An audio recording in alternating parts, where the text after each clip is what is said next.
I'm on time, I swear. It's just I can't find my hair tie, and I would like a hair tie, so I will need like 30 more seconds.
Hello. I have arrived. I have arrived. It is a horrifying notion to consider indeed, yet it is one that you are confronted with in the annals of reality, the strictures of unreality, and everywhere in between but nowhere beyond, because we talk in Junji Ito. Hello everyone. I did not set up the window to be the right one, so give me a moment as I whomp. Chat should be working, so I can successfully turn off chat to Electric Boogaloo. I can banish Jimbo to the soup pot, and I can take... I swapped out the fedora with the beret, so we can put the maw over there. What the frick? My roommate's like dying. I said my roommate's dying and they just quietly go, I'm sorry, because they're sick. Hi, how goes it? I'm Arrow. If you don't know me, I'm a VTuber. I talk TTRPGs, I talk writing, I talk game dev, and apparently I also talk manga. Because today, I'm going to be giving you a full summary of Junji Ito's Black Paradox. A couple things. First off, in chat, what I like to do is if you are giving me your attention, if you're showing up, if you're saying hello, I like to say hi back. So if you are either a lurker or if you're watching the VOD later, or if you're an active participant in chat right now, just drop a hello, drop a hi. I will respond to you as best I can because I think it's only polite. Also, I'm going to start Q&A. I'm going to say Q&A time, POG, AMA, but don't ask me anything about what happened in the year 1993 in the remnants of the USSR.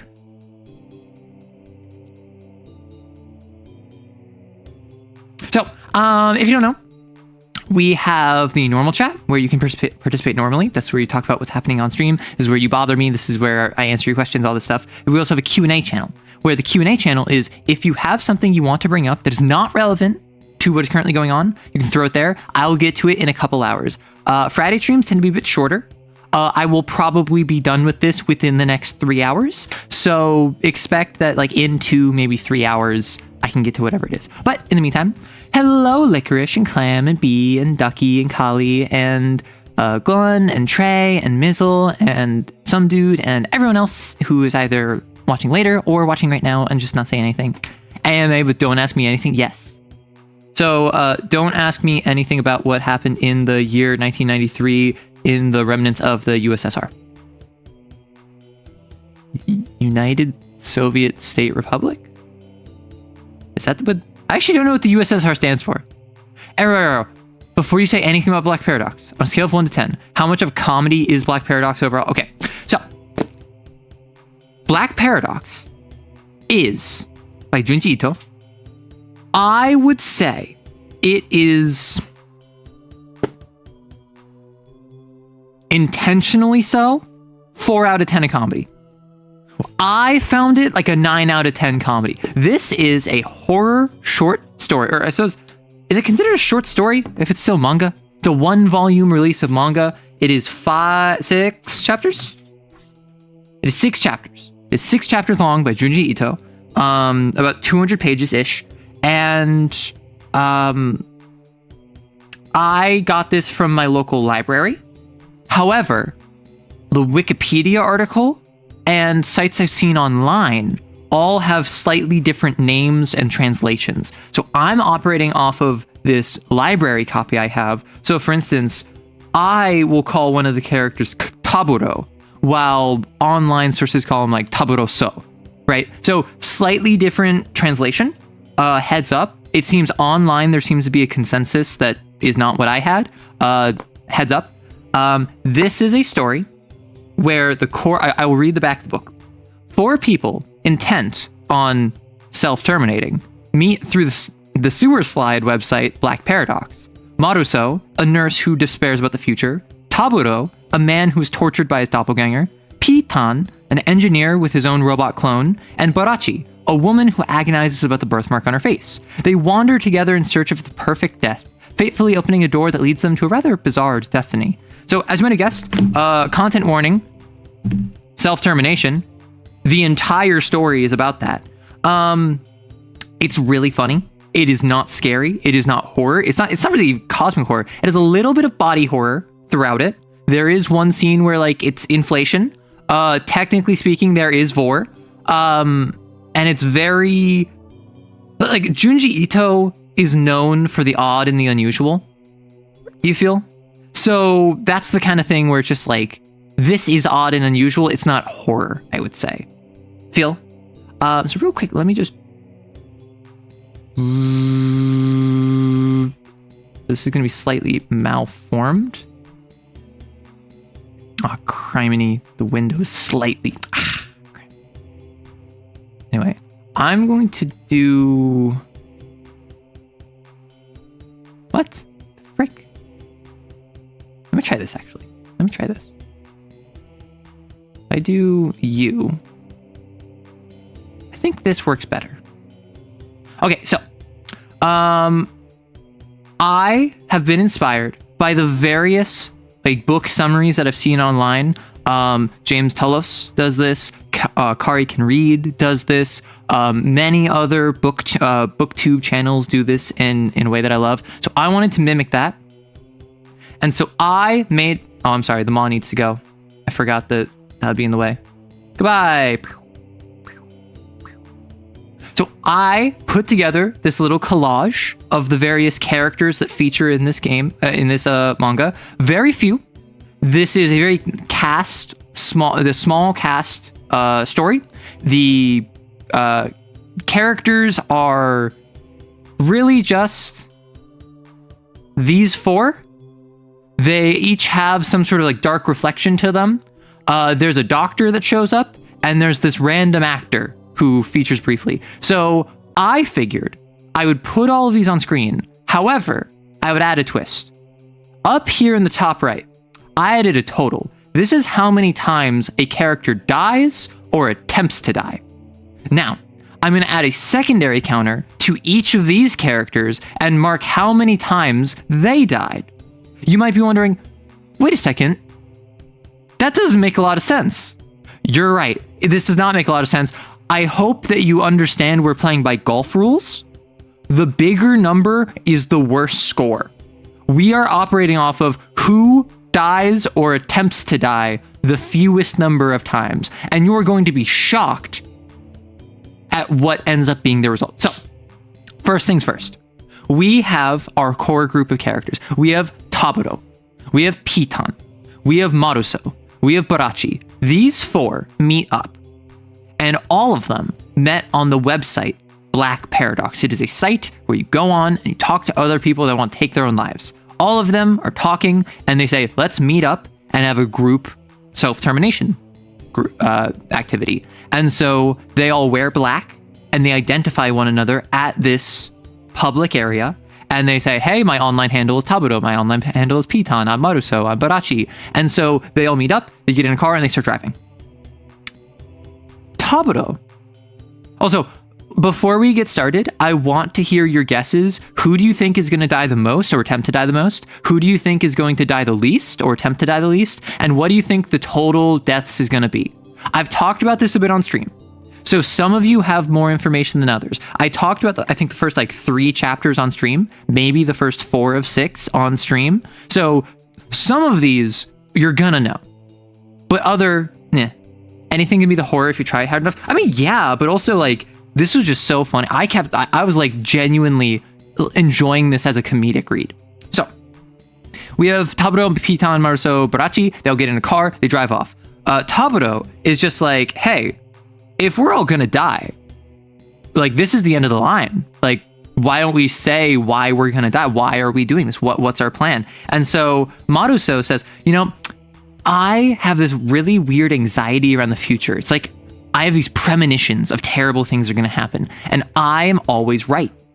I'm really good at just like guessing the future. So instead of letting terrible things happen to me, I'm going to get ahead of the curve and take my own life.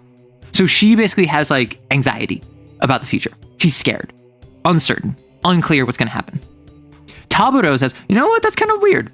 You wouldn't happen to have seen your doppelganger, did you? And she goes, no, why? And he goes, well, there's a legend about if you see your doppelganger, and it like he has seen his own doppelganger in the distance repeatedly. If you see your doppelganger, your death is nigh. And so I want to get ahead of my doppelganger, because if my doppelganger is going to kill me, I might as well just take myself out immediately. And so the doppelganger is tied to Taburo. And Pitan is like, that's weird. I also kind of have a doppelganger, just not the same. He works at a university, and he built a robot that is the most lifelike robot ever seen before, along with the rest of his team. But the team needed to base the robot off of someone, so they based it off of Pitan. And as the robot grew and developed and became more human-like, they started liking the robot more than him. And they started ignoring him in favor of the robot. And the robot got all of the praise and all of the attention. And Pitan is like, well, we're going to unveil this to the public soon. And because the robot is more me than I am, I might as well get out of the way and just take my own life. And then Barachi is like, that's also like weird that you say that, because for me, I have this person that also wants me to die, but it's myself. I look myself in the mirror. So Pitan has this robot.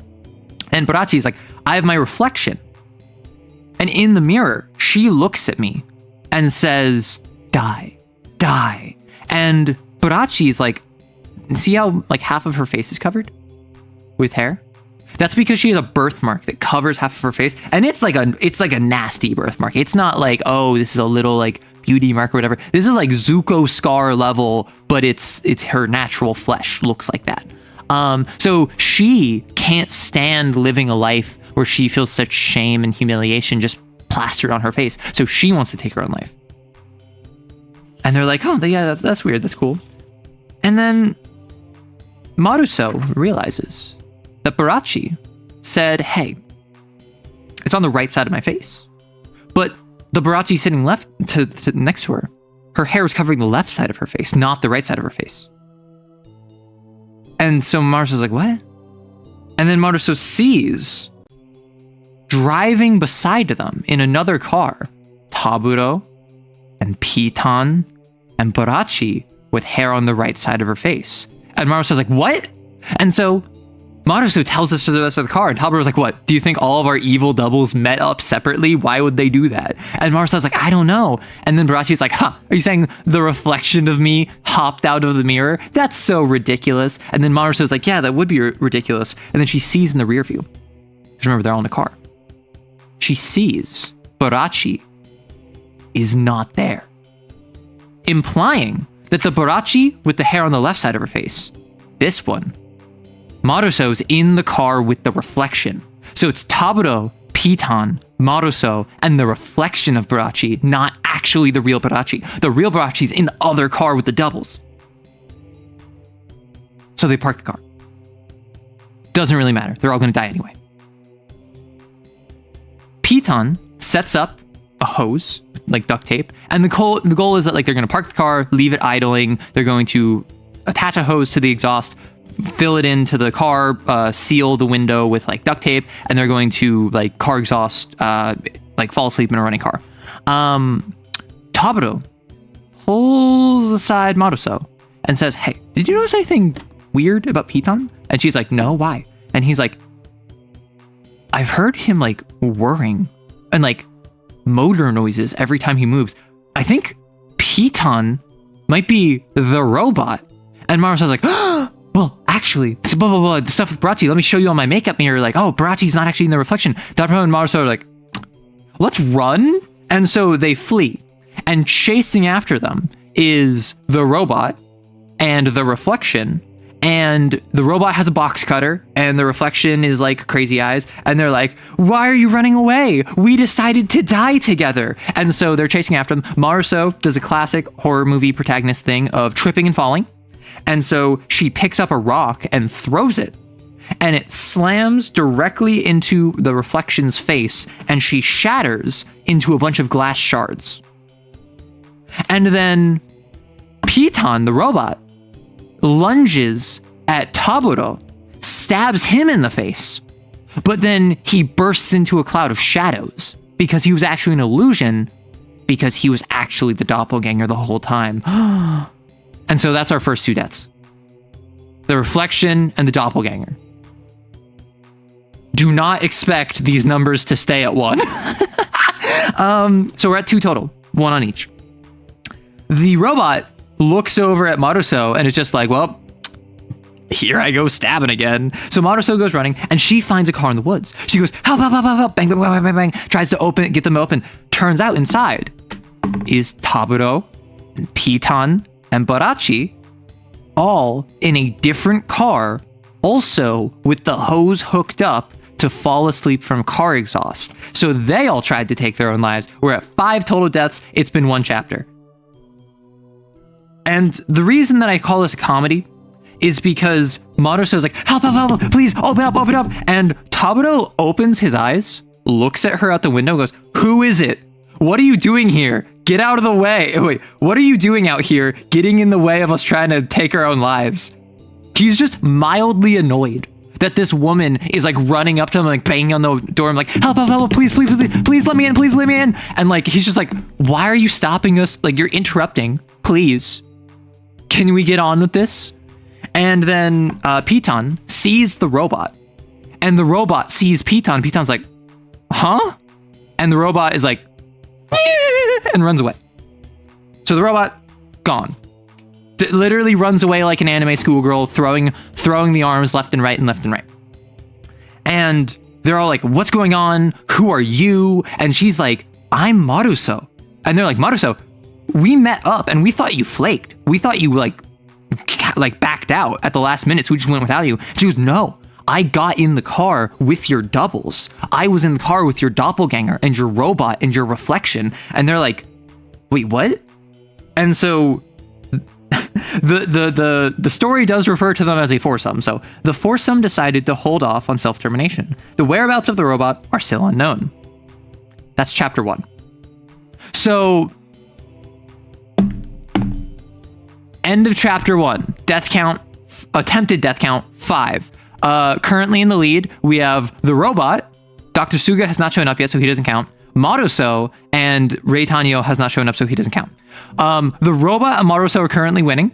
I would like a second tally, please, to keep track of who has the most deaths, because I feel like whenever you have golf, you have the winner, but you also have the real winner. The real winner is the one that had the most deaths. This is a private event. Please don't interrupt. Literally, like, he's just mildly annoyed with her. He's like, "Can we get on with this, please? Like, you're bothering us." I think Robot is the one that dies the most, and total deaths will exceed a 1,000 Baker's dozen. Yeah, we're talking about this again. Yeah. So I'm going through the full plot summary now. Maruso is someone's doppelganger. Like, that's the thing. She's the only one that didn't have a doppelganger. She just had, like, generalized anxiety disorder. Like, Taburo had the doppelganger. Piton had the robot. Barachi had the reflection. Maruso doesn't have that. So, the foursome decided to hold off. The whereabouts of the robot are still unknown. What's the next logical step? This robot and this doppelganger and this reflection all tried to, like, get Maruso and like take her life, basically, what's the next logical step? They all try and take their own lives again. These four just say like, well, if it didn't work the first time, let's go a second time. Why didn't it? They just decide that they're gonna do it again. They just meet up again to take their own lives again. And so they drive out again. And Maruso is just like, haha, yeah, this is so funny. You're all real, right?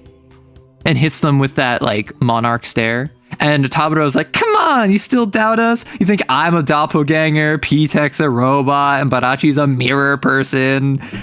And Piton's like, I'm definitely real. I'm not making any motor noises, see?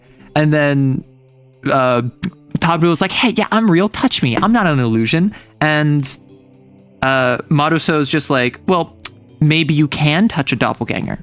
And maybe Piton's motors got upgraded, so they're silent now. And Taburo's like, sheesh, like, if you just keep doing that, you're not going to be able to trust any of us.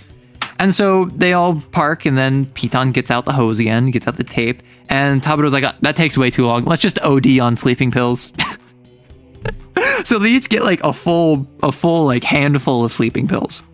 And they're like, well, here's to the end of this tedious life. Ready to take them all on 2. 1, 2.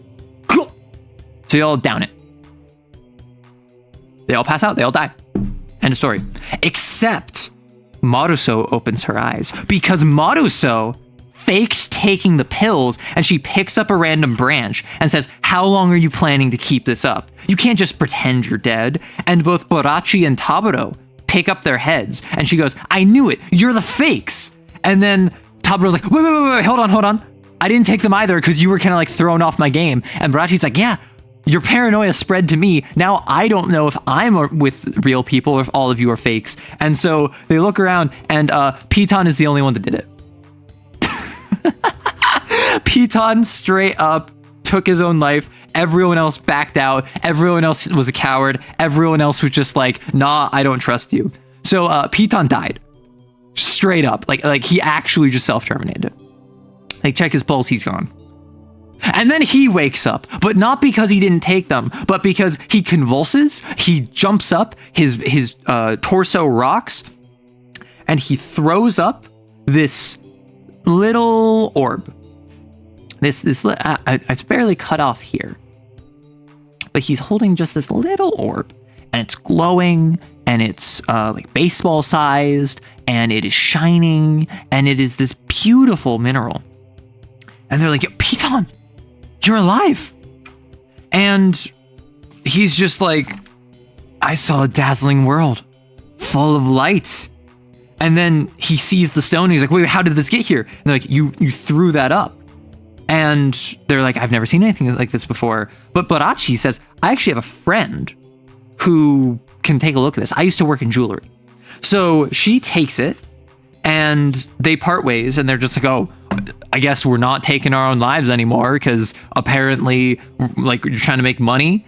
And then Barachi's just like, well, I mean, he did take his own life, and he's back.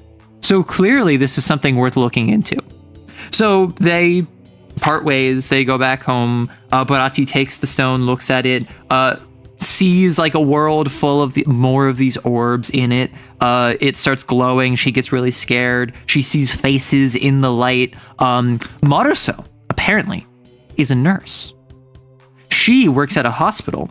And who comes in but Piton? Piton comes to her hospital, doesn't seem to recognize her, but she recognizes him. And he's complaining of stomach pain. And she's just like, oh, well, I guess, like, he doesn't recognize me. If he's seeking treatment, does that mean he doesn't want to take his own life anymore? Is he feeling better? And he basically gets like a GI test. Like they stick the hose down his throat, and like they're checking his stomach, and like they're like, oh yeah, everything looks good here. And then the doctor's just freaking out, like, whoa, not Dr. Suga, different doctor. Whoa. And apparently the pylorus, which is that section of the stomach that like connects out to the intestine, I think it's the very end of the stomach, that is like freaky.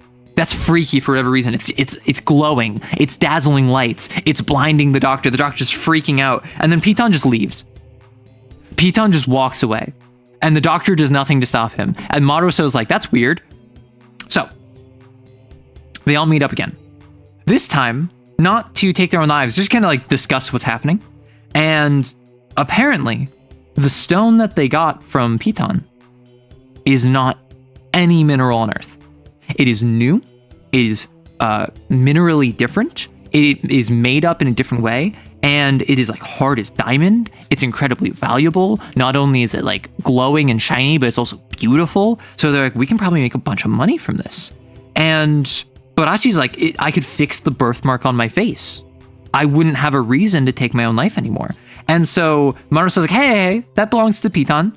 And Piton's like, sure, go for it. I have a whole bunch more. And he opens up this bag, like this duffel bag that has like dozens of these stones in it. And then everyone's like, what? And he's like, I guess my body's not okay. There's this problem with my stomach. And they're like, they're just so confused, and they're like coming to the realization. I don't know how she figures this out. Borachi says that when she looked in the stone, she saw another world, and the gateway to the other world is in his stomach, in his pylorus. And apparently that's no mere stone. This is a soul. So Piton, in dying, went over to the afterlife, came back somehow, and then his stomach was the gateway to that other world, where he's now throwing up souls. And speaking of, he starts throwing up more souls now, and like fire hosing them up. And this is where we get to the inflation bit, where his stomach is filled with stones to the point where like he's filling up the entire back of the car. And eventually they have to park the car and jump out because he explodes. Piton dies a third time, I think 3 in a row. Piton is not doing well. For all intents and purposes, this is like, he's dead. He exploded. He's gone. He's done so. His stomach is like, his entire torso is ruptured. If a gem cutter cannot cut it, then it's pretty worthless. That comes up later. God rejected him, so we gotta find out why. Exactly. That scene was so unrealistic. I've had that procedure. So they're surrounded by these orbs. And now at the end of chapter 2, I think Piton is the only one who died, because he tried to take his own life, and then he came back. And then he exploded. Sucks to be you, Piton. We come now over to Rei Tanio. He looks like Light Yagami. He's this like mega famous actor. He had this really like famous movie recently, and a fan anonymously sent him this mail, which is this cute glowing stone. He's like, it's such a cute thing. It's like such good luck. And he shows it off on like a talk show, and on the talk show they're like, oh, that's beautiful, do you know what it is? And he's like, I got no idea, but all I know is that it's beautiful, and I feel like it's a little good luck charm. So Rei Tanio, he's having the time of his life being an actor. Nothing bad is going to happen to him. That's why he's on this list. He's going to win this game. Maruso is like, that's horrifying. I don't like the fact that these gems are getting out if they're souls. And so Taburo and Borachi call Maruso, and Taburo's like, wow, I really wasn't expecting you to be so good at sales, Borachi, given that stone to that actor. And she's like, yeah, I just thought he was cute. And Taburo's like, you just got a lot hotter. It's like odd, strange. But Maruso's like, hey, why'd you call me here if you're not trying to like take your own life? That's all I hang out with you for, is to take my own life. Oh, okay, I want to listen to this, but I have to use my brain, and Arrow's antithetical of thinking, hey! I don't like these gems getting out, Steven Universe. Oh my gosh. So basically, they're just like, I mean, no reason in taking our own lives now. We have a revenue stream. We have the stones. We have the power and the ability to just flood the market with these priceless stones. And so Taburo and Borachi went back to where Piton exploded and picked up a bunch of stones. Apparently what happened is that while they were there, picking up all the stones. Maruso got in the car, drove Piton to the hospital she worked at, and then basically parked in front of the emergency entrance where like the ambulances come in, and just left. So she just left Piton in the car, exploded, presumably corpse, where someone would find him. And they're like, oh, I'm so glad he's alive. He's our only way of getting more stones. So they fully see Piton as a resource to get more of these souls. But none of them know what happened to him. So Maruso calls the hospital and is like, hey, the other day, did a man come in like, was a man parked in a van and like came in with stomach problems recently? And they're like, nope, no one on record. And she's like, oh, weird. And Barachi and Taburo go back to the location, trying to find any stone that they missed before. And they're just like, you know, I called the hospital. I don't think he's there. Do you think Maruso was lying? Do you think Maruso hid his body so she could get more stones? And at this point, Taburo finds a stone and pockets it without telling Barachi. So now there's like, they're lying to each other because he's like, oh, well, we didn't find any stones. This is a waste of time. Let's go back. But what they find, instead of stones, they find a dead robot. The robot ran out of batteries. The robot is just like out in the middle of the woods, hanging out on the floor. Don't know how it got here. Don't know why it didn't go back to the university. It just was trying to kill Piton and then died in the woods. So robot died. Sucks for the robot. And they think it's Piton initially, but then they're like, wait, no, it's the robot. Never mind. So they take the robot back to Barachi's apartment.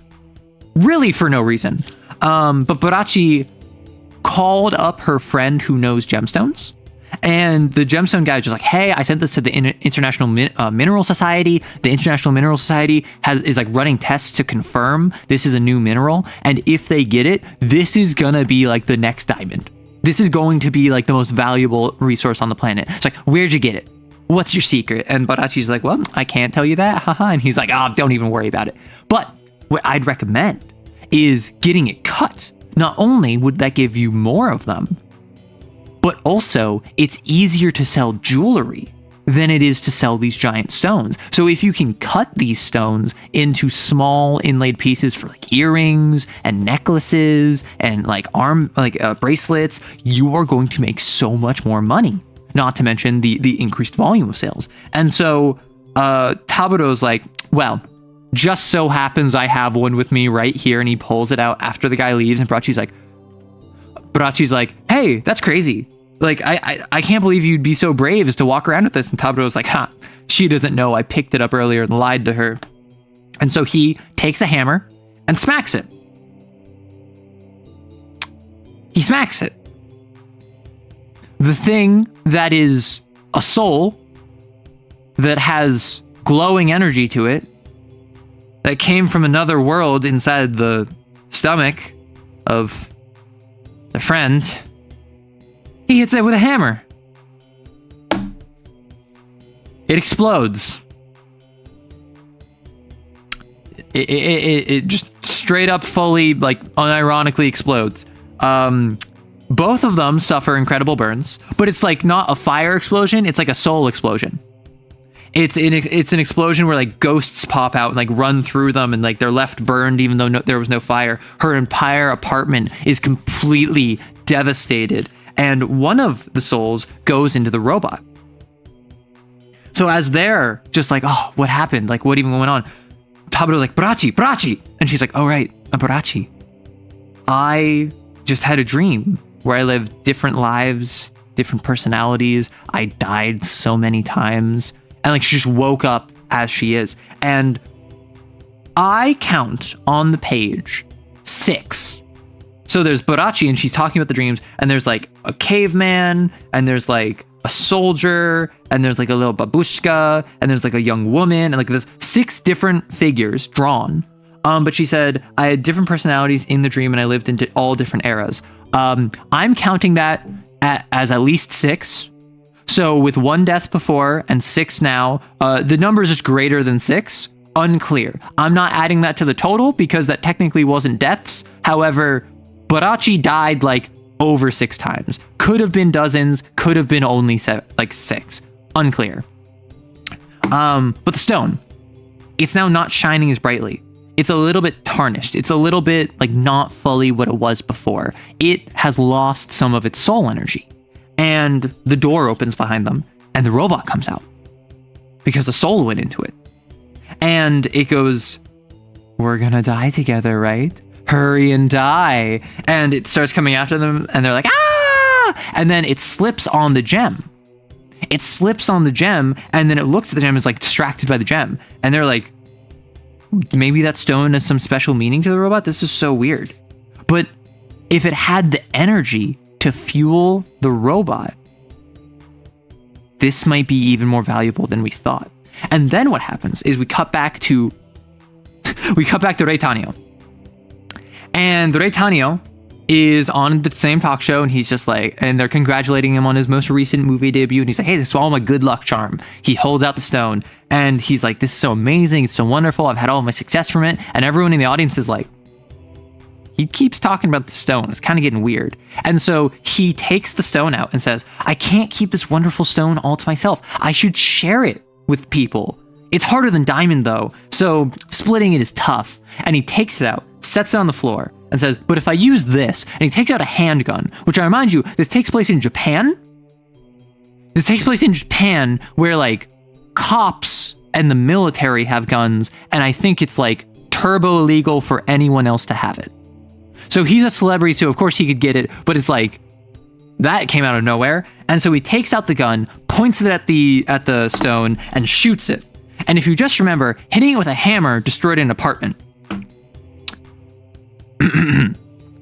That day, a famous TV station melted and collapsed inward due to an enormous burst of energy. The center of the implosion was thought to be Studio A. They were recording a variety show in that studio, but given that there were no survivors, there was no one who could give an account of what happened there. I counted background members. Oh no, so he didn't lightly hit it with a hammer. He did swing. Like he did like bring it down, but it was just a hammer. This was a gun. I counted audience members and I tried not to duplicate. To duplicate. I counted at least 30 people, not to mention crew and not to mention anyone else in the studio. So, bro, what? Bro, what? You show up in chapter 3 and you end chapter 3 with a higher body count than anyone else. Props to you, man. Like, I guess. So, I'm just gonna go back to totaling it at 8. Assume this number is like plus at least 50, right? I don't even know what Rei Tanio did. Anyway, Rei Tanio, super dead. But he got a high score.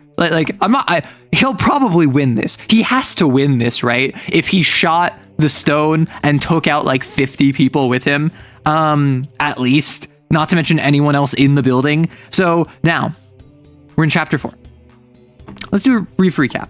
Taburo, Piton, Maruso, Barachi, they all want to take their own lives after finding their doubles in the woods where, if you recall, the doppelganger has not come up again. The reflection has not come up again. The robot ran off, died, and then came back to life only to get immediately distracted. Things are going middling for them. I would say they're not going well. They're going well for some of them. Piton's like dead. Taburo and Barachi exploding, apparently. Maruso, no recorded deaths, no recorded fake outs. He mentioned that he messed up his swing, so it wasn't. Oh yeah. I missed that. Concentric ring burns. Yes, that's what we're gonna get to now. Don't you want to have the diamond strategy of artificial scarcity? Yeah, exactly. You do want to initially flood the market to start demand, then crank up the prices. And that's what they did, right? Barachi was just like, hey, I think he's cute, so I'm going to send the Rei Tanio this thing. And Rei Tanio, imagine sending it to like, who's a famous actor? Like, do people still like Timothée Chalamet? Tom Holland? Like some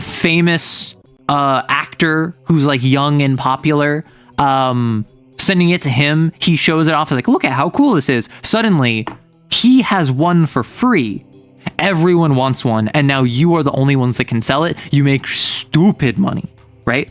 So apparently, a jeweler's place blew up, and the entire building and the entire block went down with it. So start of chapter 4, another explosion. I forgot to write this one down. Just assume, add on. This looks to be 3 or 4 buildings. Let's just say an even extra 100. So actually, that jeweler may have a higher body count than Rei Tanio, but they're not a character, so they don't count. So Barachi is at Dr. Suga, and he is talking to her about her birthmark, and he's just like, yeah, we're actually still cultivating skin right now. We can get you a skin transplant soon. You have the funds for it, so that won't be an issue because Barachi has been selling these stones. And then suddenly, doctor, we need you immediately, because someone came in with spiral burns all over them. And Taburo and Barachi are chatting in Barachi's new like villa condo, like high-rise condo, and Taburo shows he has these same concentric burns on him, just like he has 1st degree. This person that was rushed into the hospital had like 3rd degree. And apparently these stones, when they explode and it release the soul energy, they burn everything around them with these like concentric burn marks. And so like with her Paradonite riches, it's called Paradonite, she bought this mansion with an ocean, or this luxury condo, and he bought a mansion with an ocean view. And they're just like, well, we are being considered terrorists because we're selling these things and they keep blowing up. So we might need to just dip.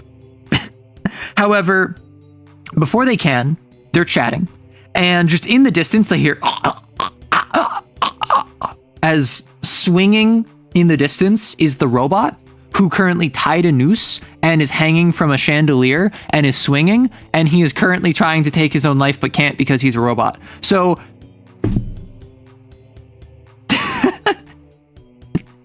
like when I said this is a comedy, the actor whipping out a gun out of nowhere and just shooting the stone is really funny. Hey, stop interrupting, we're trying to die here, is really funny. The robot just trying to take its own life and failing is really funny.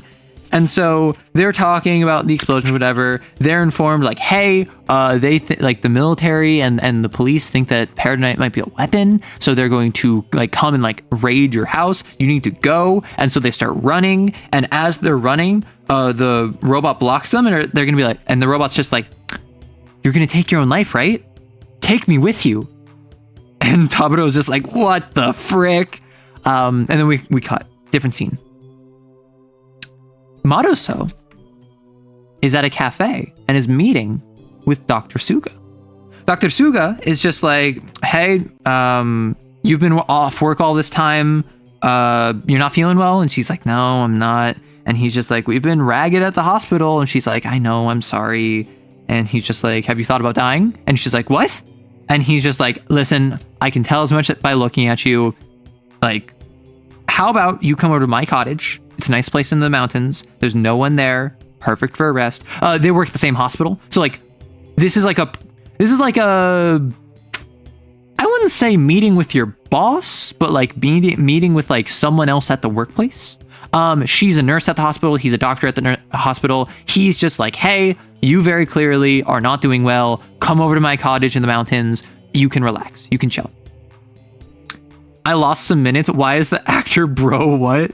Yeah, he shot a soul stone with a gun in the middle of a studio and it exploded, burning down the entire studio and everyone inside of it. So, Taburo and Barachi are currently wanted by the government. And so they are wearing disguises, which amounts to sunglasses, hats, and Taburo has a fake mustache on. And they're tailing Maruso, thinking she is hiding Piton and is trying to like subvert them. And so they see Suga with Maruso and they're just like, wait, Suga, isn't he the one treating your birthmark? And she's just like, well, I might not have a chance to fix my birthmark anymore. That was my only reason for living. And Suga takes her to his cottage, and Taburo and Barachi follow. They're watching from outside, like spyglass, bionicles, 2 spyglass, binoculars. They have binoculars and like peering in the house. And Suga is like, hey, listen, you can stay as long as you want. And Maruso's like, please, I don't want to be a burden. And Suga's like, listen, I'm just happy to have you. I want you to hurry back and get back to your old self. I want to see you smile. And then she's like, doctor. And he's like, Kikuchi, which is like her real name. And then they kiss. So Suga and Maruso are an item now, where he's kissing her and he's just like, hey, I just want you to be happy. I just want you to smile. It's killed me to see you this way. Like, stay as long as you need. And she's like really touched by this, because remember, she has super anxiety about the future. She's super worried about the future. And like, here's this like handsome doctor man, and she's like this clever, like intelligent nurse, and like they have this cute little romance. And Barachi's just like, well, look at her. And from the car, in the trunk, they hear because they put the robot in the trunk and they just left him there. So they're watching this go down. And later in the night, Barachi and Taburo are still outside, and the robot's still in the car. Maruso wakes up in a cold sweat. She's incredibly anxious. Something is going to go wrong. Remember, she has had anxiety this entire time. That's the reason she wanted to take her own life. So she starts looking for Dr. Suga. Can't find him in the bed. Can't find him in the room. Can't find him in the dining room or on the stairs. The only place left is the basement. So she heads down. She opens the door of the basement. Rolling out is a series of peridonites. These stones, they're just rolling out of this giant pool on the floor.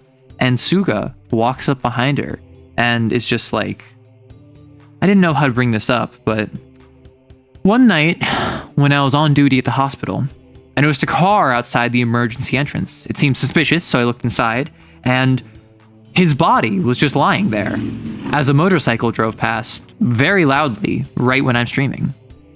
Leaving Piton in the car counter too. That's another counter to keep in mind. So Suga is the one that found Piton, and apparently he was not dead? Question mark? He wasn't dead, but he was going to die for sure. But Suga saw his stomach was ripped open, and he saw the pylorus, the gateway to the other world. And so what Suga did is what anyone would do, which is take him, bring him back to Suga's private manor, use stem cells to grow his stomach to gargantuan sizes, and in a giant swimming pool, make a giant swimming pool-sized stomach so that the pylorus connecting to the other world was large enough for people to go through. And that's why there's so much peridonite under Suga's house, is because Piton is officially dead, but his stomach is supported by stem cell growth and effectively cancerously is growing in order to accommodate people. This was the vor. Yes, this was the vor. Outside, Barachi and Taburo are set up a fire. They're outside their car, and Barachi's complaining about her birthmark. Her birthmark's bothering. Something's up with her birthmark. And a peridonite, one of the stones, falls out of her birthmark. And then more start falling out of her birthmark, just like with Piton, where with his stomach they were coming out, she's like, they're collapsing out of her face. And so Suga's like, you brought that man here, didn't you? Piton? Is that his nickname? He's alive. I saved him. His brain was already dead, but I cultivated his stomach cells while he was still technically alive. I can make this doorway bigger. And then there's like ding dong, ding dong, ding dong on the mansion. And so Maruso runs out. It's like, help me, please, please, please, please. So can we get a Maruso running and screaming for help counter up by 1?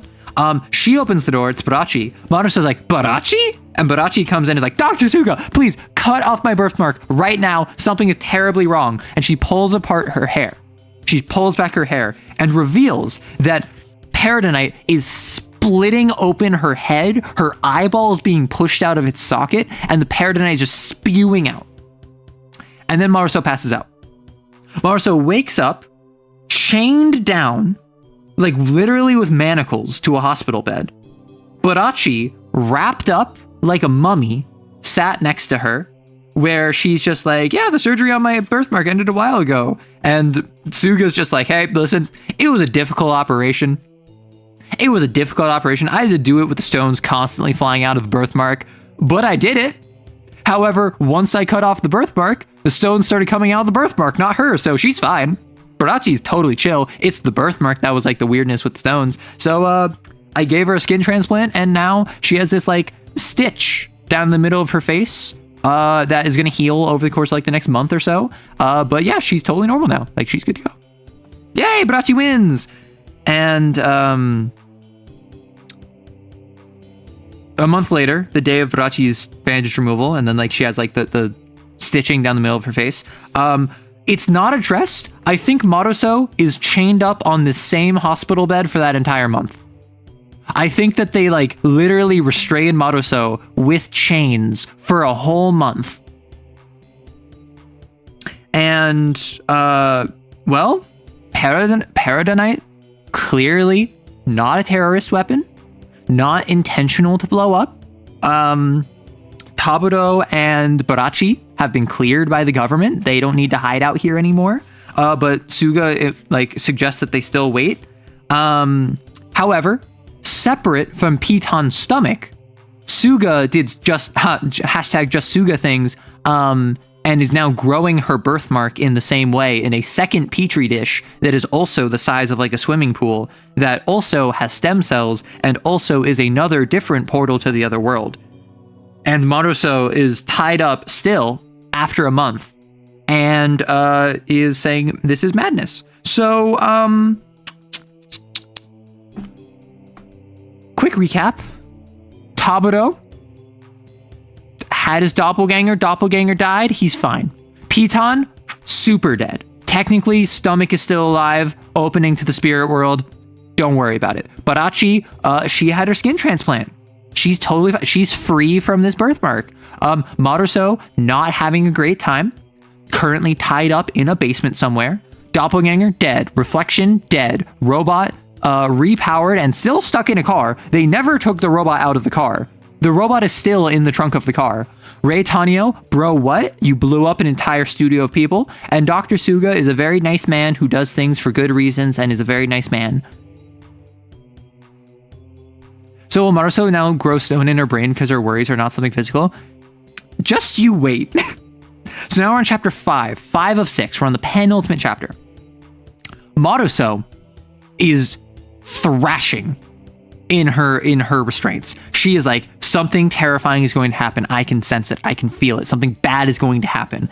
And then Dr. Suga paid some random dude to come to his cottage, get in like an old timey diving suit that has like the little like air hose attached to the back. And the stomach is large enough now that a person can fit into it and climb into the pylorus and then presumably get pulled back out. So they've sent in cameras, they sent in microphones, they've sent in drones. All of them get busted when they go in. So he hired a random guy and is like, hey, put on this diving suit and go in. And so the dude is like, okay, sure. It's kind of creepy, but you're paying me. So he hops in. He gets vored by a giant stomach of Piton, sees this glowing doorway, goes inside, and then they pull him out and he is goop. So I don't think I counted this. I don't think I counted this in total because he's not a character, but he's goop. He got sludged. He went inside of the doorway into the other world and is just like, comes out putty, which is not conducive to being a real functional human. So Barachi is healing and she's just like, that was kind of crazy. And Suga's just like, that atmosphere must be totally different. All the cameras and recording equipment has not been working. That's why I decided to send a person in. It was risky, I knew. And Taburo is just like, hey, listen, if you offer cash, anyone is going to be willing to jump at it. You're a scary man. And now Suga's like, you know what? I should have reached out to institutions to request funding for a dedicated drone for this. Right. And they're like, listen, I wish I had a robot that could go in here. I wish I had a robot that we like that was advanced enough that it could go inside without being manned, like an autonomous exploration thing. And Taburo is just like, oh yeah, we actually have a robot. Don't we, Brachi? And Suga's like, what? And then they go out to the car, and in the wheel well where the spare tire should be, they have left the robot for the past month. Remember, Maruso been tied up. Barachi been healing. Taburo been hiding from the government. The robot has just been curled up in a wheel well of a car for a month. You blame this death on Dr. Suga because no, see, that's the thing. This isn't your kill count. This is how many times you have died or attempted to die. Else the doppelganger would be at 0 and the robot would be at +1 because the robot killed the doppelganger. Similarly, Maruso would be at 1 and the reflection would be at 0. So I considered adding it to Dr. Suga. I ended up instead going with just 0, blank. The robot's still functional. Apparently Paradinite has fueled this robot for 2 months. And they say, hey, Piton, go inside that stomach. And you wanted to die, right? Even though you're a robot? There's a door to the other side in the stomach. And the robot's just like, a door to the other side? Wait, if I go through that door, I can die, right? All right, let's all go through it together. And they're like, don't worry, we'll follow you in. You go in first. And then he's like, promise? So the robot really wants to die together. So he just goes in. And then he goes all the way down. He gets all the way through the slack of the rope. They pull him back and they start pulling him back out. And the robot's fine. The robot is like a dazzling world full of light. But survived. And underneath its shirt, stockpiled a bunch of Paradinite from the other side and poured out. The robot, totally fine. The robot was chill. The robot went in and came back out. So now, Piton, the robot, was christened Spirit World Flyer number 1 because Piton, the robot, was capable of going into the stomach and coming back out. So apparently, this robot is just built different. This robot is capable of going to the other world despite all the other equipment not being able to. And then Piton's robot is asked, hey, how did you manage to do this when all of our other recording equipment's wasn't functional? And Piton's robot says, well, it's my stomach, obviously. And Suga's like, huh. And that's when Barachi is like, hey, I know you're talking to Piton's robot. Can I get my checkup for my skin transplant? And Suga's like, sure, yeah. The scar's gotten less noticeable. If it keeps up, it'll be completely gone in a year. So you'll look totally normal in a year. And she's like, thank goodness. And he goes, how about I give you a makeover? And she's like, what? You can do makeup? And he's like, I'm surprisingly good at it. And he gives her a little makeover, puts on some foundation, draws on, because remember, full skin transplant of half of her face. Half of her face has been replaced. He adds on, draws on some eyebrows, gives her some mascara on her eye, so it looks like she has more lush lashes. And she is someone who her entire life has felt ugly because of her little birthmark. And the least toxically masculine man, Dr. Suga, comfortable learning makeup, comfortable applying makeup to a woman in his life. And he says, you're really beautiful. And she goes ... And he goes, oh, by the way, I'm inviting some engineers and VIPs to come over. I'd love for you to dress up and make an appearance. And she's like, but why me? And he's like, Barachi. And he kisses her. And she throws her arms around him. It's like, oh, doctor, I thought you were with Maruso. And he's just like, she suffers mentally. There's nothing more I can do for her. And you think I could confine a person I love? You're the only one I love. And she's just like, doctor. And he's just like, Barachi. So now Barachi and Suga are an item. Because when I said he wasn't a toxically masculine man, I lied. He's an F-boy. He's the biggest F-boy in here. He has an MO, yes. Gotta stop Maruso running and screaming somehow. I mean, I guess, like... So will Maruso now gross... why does Doctor have skin transplant in his cottage? Don't worry about it. Don't worry about it. So after this, Taburo is just like, I've wondered for a while now what's going on between these two. I'm cleared by the government. I'm gonna leave. I don't need to stay here. Later, Robo Piton, and he's just like, I'll miss you. The robot is like unironically one of the best characters in this. And Taburo's like, I guess I'll go say bye to Maruso. So he goes up to her room and he's like, you know, I could help her leave.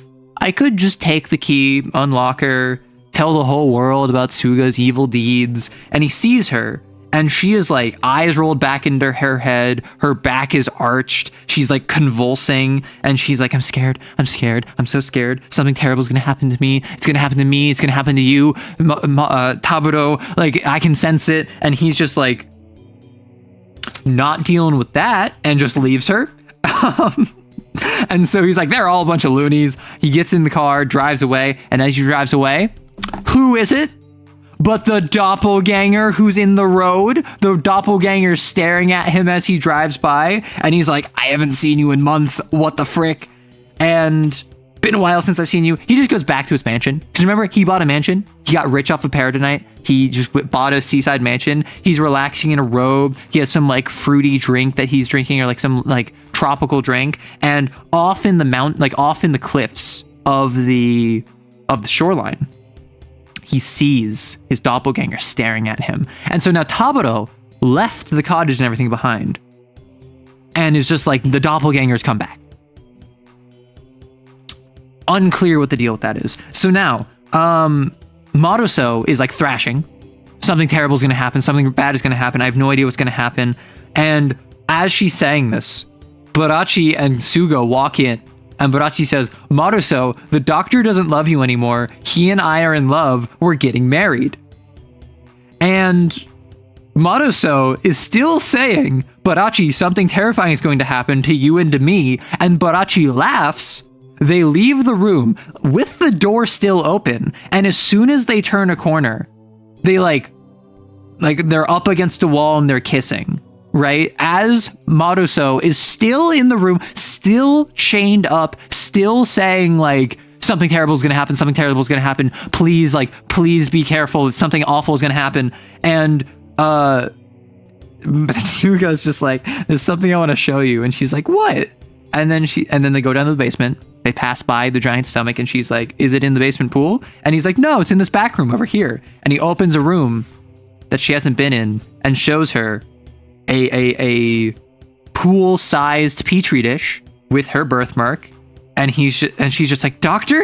And he's just like, I cultivated your birthmark. I didn't tell you, but like the gate in it is valuable. And she's like, it's awful. You do awful things, but I thought you might do something like this. You really did cultivate it. And then he's like, good. A gate's open in the middle of the birthmark. I asked Piton to go to the spirit world through this gate, but he refused. He said it was your gate. He said you should do it. And like Barachi is just really like uncomfortable looking. And then it shows a wide shot of reminding you of the fact that they are alone in a cottage in the mountains. So, maybe Suga isn't the best guy. Maybe they shouldn't get married. Just a thought. Anyway, VIP is here. VIPs, government officials, engineers, all of this stuff. They're all coming to see what Dr. Suga is showing off. And they're like, ugh, giant human stomach? That's disgusting. And then there's another world inside of it? I don't believe that. That's crazy. And they're like, but there is Paradise everywhere. So clearly he's not lying about like where that he can get some. And Suga's like, thank you for coming. It's an honor to serve all of you. He has Barachi on his right in a nice dress with a full makeup. And like, she looks really nice. Piton is to his left, like the robot. And he introduces Piton the robot. It's modeled after the owner of the giant stomach. And this is Barachi. And they're the keys of the project.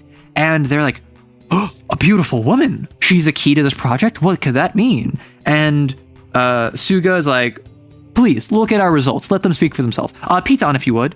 And Piton dove into the stomach, went in, came out with Paradise. dropped a whole bunch. And when he comes out with it, all of the nearby officials and all of the nearby engineers. And oh, I just noticed one of the background guys is the friend of Bigotry, the guy who sent it to the International Mineral Society.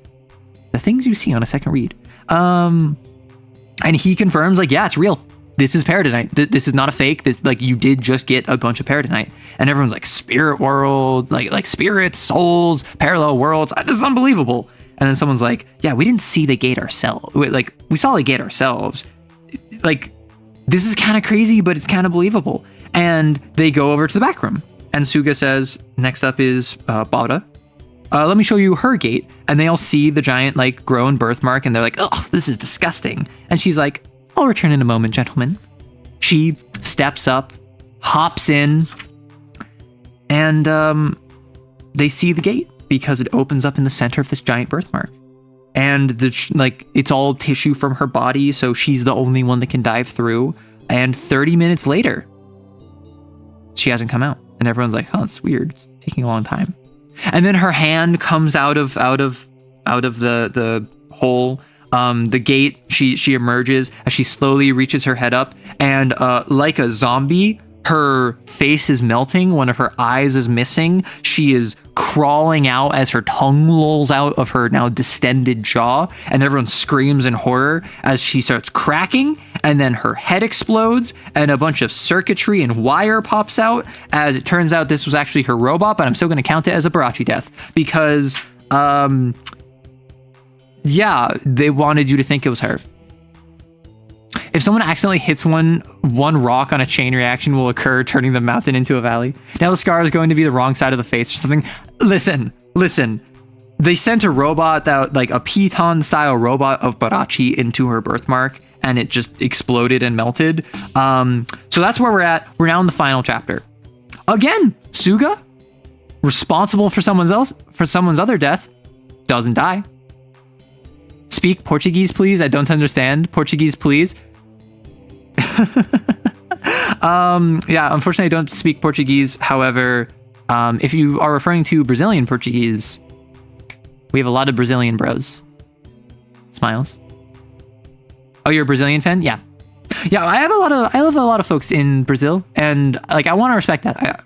I don't know Portuguese, but funny enough, growing up, my sibling had a friend whose family was Portuguese, not Brazilian speaking Portuguese, but like Portuguese. And like, I never considered learning the language, but I have enough Brazilian viewers that I feel like in order of secondary languages to learn, probably like top of the list would be Japanese because I'm a VTuber. And then after that would probably be like French because Canada. And well, I'm no longer by Quebec, but I used to be. Like obviously Spanish, but like Portuguese would probably be the next one after like Japanese because of VTubing, and then French and Spanish because that's the closest to the US. Yeah, there are many Brazilians here, and like I love it. I love being able to be like, hey, Brazil mentioned Pog, and then everyone's like, Brazil mentioned Pog! Like, it's so cute. Okay, so final chapter. Suga, no recorded deaths. Only killed a person. Maruso, no recorded deaths. Didn't kill a person. Rei Tanio, still highest kill count out of really any named character. We're in the final chapter. Bigotry, Suga, they're naked in bed. She's wrapped around him, and she's laughing, and she's just like, that secret invitation meeting was just a complete disaster. I can't believe that I exploded at the very wrong moment. And he's just like, yeah, I expected the robot would work. I wonder what makes, and then he's like, I wonder what makes your robot different from Piton's robot. And he's like, huh, I actually just thought of this. What if you dove through the gate? And she's like, you can't be serious. I might be the owner of the gate, but I'm a flesh and blood human. I'm not a robot. What do you call the other side? What you call the other world is probably the other side. No thanks. So she's firmly putting down the boundary of, I don't want to go in. And Suga's like, crazy thought. If a robot you didn't work, why not the real you? And he steps away from her, puts on a robe, looks over his shoulder at her menacingly, steps out, goes upstairs, goes to Maruso's room. Maruso, still like exorcisting, still like thrashing in her bed. And he's like, Maruso. She's like, I'm scared. Something terrible is going to happen. And he's like, you poor thing. You're still tortured by anxiety for no reason. Where on earth is this coming from? You know, Maruso, contrary to this anxiety you have, a dazzling future for humanity awaits. Like the peridotite, it's a revolutionary technology. Scientists are working on using it. Obviously, it's top secret, but we can revolutionize energy and the economy. We can bring this nation to be a global superpower. Because obviously, you have to have Japanese nationalists in your story. And then he leans down and he kisses Maruso as she is thrashing and as she is like clearly not well. Also, he's kept her locked up here for like 2 months now, or like a month and a half now. And he's just whispering, Maruso, I love you. And Barachi walks in after him. He's like, Bara, wait, Barachi, where are you going? And she goes down to the basement and she has kerosene and she starts pouring it on her gate, on her birthmark. And she lights a lighter and is just like, how dare you make a fool of me? Well, I'll burn all this up. And he's like, no, don't. And then she just goes, you've been meeting her in secret this whole time. And he's like, no, you're the one I love because he's an F-boy. And then she goes, stay away from me. And then he pushes her into the gate. She falls into the gate of her birthmark. Oh, that's no good. Good news. After a month and a half of this, Dr. Suga takes Maruso to an actual hospital. They do an MRI, they do a CAT scan. She has a tumor near her amygdala. And yeah, they remove it and she's totally fine. She feels way better. Her anxiety is gone. She no longer has like pressure pushing on her amygdala. They send in a drone into the birthmark gate, like a new highly advanced one that all of the top scientists in the country worked on with the understanding of peridotite. It collapses instantly. It breaks apart. And Barachi literally flies out like Superman out of the birthmark, lands next to the dilapidated, destroyed, broken husk of the drone they sent in, and like toes on the edge of the ledge, right? Is bouncing there. She takes a single stone and she just tosses it at Suga. And he's like, Barachi. And he's like, congratulations, you're Spirit World Flyer number 2. And her eyes are just like completely like pupilless, irisless. It's just pure white sclera. Suga goes over to Taburo's house, his mansion. Taburo has been a shut-in for weeks now. His manservant, his keeper of the house is like, yeah, he's scared of his own shadow. Like, I'm so glad that you came because Dr. Suga is considered Taburo's PCP, his primary care provider. And apparently Taburo's been like muttering to himself, whispering to himself, talking to himself, locked in his room. He hasn't been eating. He hasn't been coming out. He hasn't been talking to anyone. And so Suga goes in and the room is blank. All the lights are out.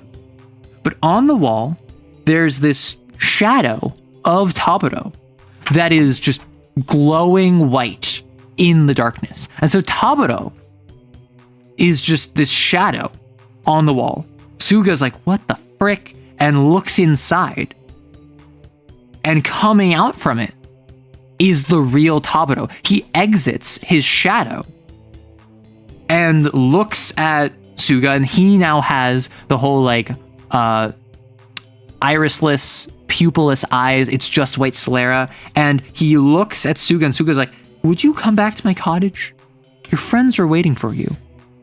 And Taburo has like been through the ringer, man. Like he's like doesn't have a response. He just goes along with it. Surgery went well. Tumor's been removed. Maruso finally stopped feeling anxious. She finally feels all right. And she's like, yeah, all that anxiety is gone. And Suga's like, hey, Maruso, I wanted to talk to you about something. And she's like, Dr. Suga, this is something you want to talk to me about. It wouldn't be about that tumor you're cultivating, that my tumor that you're cultivating in your basement, would it? And he's just like, who told her? And everyone's like, I didn't, not me. And she's just like, ugh. And goes down, and there's a giant cylindrical vat with her tumor growing in it. And she's just like, so, I suppose you want me to go in and then come back for the sake of humanity? Fine, sure, I will. And he's just like, you're not afraid? And she's like, yeah, I'm not afraid. The old me was so frightened. I don't even know why. And then he's like, looks like the surgery did have an effect on your emotions. Perfect, you're all set. And she's like, but doctor, I do wonder if this is really for the good of humanity. And so she hops in her own portal, and then it's like this ending narration of how the country is like rapidly modernizing. Peridotite is being pulled from the market. It is being basically exclusively used for high yield energy. It is being used to completely revolutionize the energy grid and power machines and industry. And there's a technological revolution, but like peridotite has been pulled from the market. It's been placed under strict control by the government. The 2 suspected terrorists have been quietly erased from public identity. But a strange rumor persists that in a secret base in the mountains, 4 people known as Black Paradox were bringing peridotite from the spirit world into this one. And then the final scene is all 4 of them, all in black, all of whom have no irises, no pupils, because they've been to the spirit world. And they're just like, Taburo's like, hey, at long last, we finally got to the other side, all together, just like we wanted. And Barachi's like, I never thought we'd go back and forth, though. Maruso, you said you can see the future now, because apparently Maruso can do that. Apparently, Maruso just has foresight now and can just see the future. And she's like, yeah, after that brain surgery, that terrifying sense I had became something I could see clearly. I can see it. Humanity will progress by leaps and bounds in the future thanks to peridotite. But in that shadow, I see people disappearing one after another in this world. And the rest of them are like, people disappearing? And the peridotite that humanity is using as energy is actually their own souls. The souls of the living go into the other world, join with one of these peridotite spheres, and then combine with many other souls. That's why when they hit it with the hammer, Barachi went through like 7 lives, is because she was experiencing the lives of various souls that had lived and died and passed on. And so humanity, by going through the portals and taking peridotite, is effectively dooming the world, dooming humanity, dooming their future. And the reason Piton, the robot, has activated so long and is able to go through his stomach is because the stone they found that they hit with the hammer was Piton's stone. So when they hit it with the hammer, it released a bunch of souls. It released Piton's soul. Piton's soul went into his robot. His robot with Piton's soul then proceeded to go in Piton's stomach, so his soul was able to go through his gate. So Piton, the robot, was able to go through it because it was actually just Piton's soul powering it, right? And they're just like, well, can we save our own souls? And Maruso is like, yeah, well, that's what Piton did. So what we need to do is we need to go into the other side, find our stones, and make sure they don't get used or else we're going to die. And like, that's why Barachi's robot didn't work, is because it didn't have her soul in it. And they're like, how can we tell ours apart? And Maruso's like, you'll feel something special from your own. And Barachi's like, you almost sound like you found yours. So what happens to me and Taburo? And Maruso just goes, I'll leave that to your imagination. And Barachi's just like, a disagreeable woman as always. But how about this? What fate will Suga arrive? And Maruso says, at first the world will make much of him as the driving force behind the energy revolution. That will later turn on its head and he'll be denounced as the fall of humanity. And Barachi's like, my, what a tragic ending. And then Suga walks in on the 4 of them. It's just like, all right, everyone, get out there today for the sake of humanity. And they all just like slowly turn it and look at him. And then Taburo goes, okay, let's get going. For the sake of humanity. Oh, so I had the diver's death. My apologies. And then all of humanity is Suga's fault. I'm counting all of humanity under Suga. I'm counting the total deaths as nan-inf, because not a number infinity, given by the fact this is everyone that has ever lived, will live, or died. Suga had the highest body count by multiple orders of magnitude, beyond even bro what Ray Tanio. So at the end of this, playing by golf rules, congratulations, Maruso. You did it. That's incredible. I'm so proud of you. You did amazing things. You were unable to attempt to take your own life for half the story because you were locked up in a basement. When the call to like dive into the other world for humanity came up, you just did it because you literally had no sense of fear, given that your amygdala's messed up and you see the future, and you are a petty little woman who is going to doom humanity for the sake of getting back at Suga. I'm so proud of you. You deserve this. Yeah, so that's a Black Paradox. I feel like this is a comedy. Like, this is like dark comedy. It is a comedy. This is funny. This has a lot of comedic moments and a lot of absurd moments that I feel are comedic. It is not horror. It has body horror, but it's not like scary, right? The scariest thing about it is the physical depictions of like gross distension, of like the birthmark splitting open with like peridonite spilling out, or Piton like getting inflated with all of like the hundreds of peridonite exploding out of him. Obviously the giant stomach is wild, wacky. The existential horror of like losing your souls for temporary gain is scary, but like not on the same level of like frightening, you feel? So I genuinely would recommend this. It is 6 chapters, like 200 pages. None of the characters are likable. Maruso is the closest to being likable, and she doesn't get to do anything for half the story. In the beginning, she is a character like with agency, and then that immediately gets stripped from her, which like, hey, it's Junji, what do you want? And Taburo and Barachi, dynamic duo. They're just Jesse and James. They really are just Jesse and James, and they get up to the shenanigans according with that. Piton was pathetic and we hate him. He's kind of loser lame. The robot, actually really funny. You might have noticed there is no explanation what the deal with the robot was, what the deal with the reflection was. Why did the doppelganger and the robot and the reflection meet up in the first place? How did trying to take their own lives lead to Piton getting the Pylorus gate?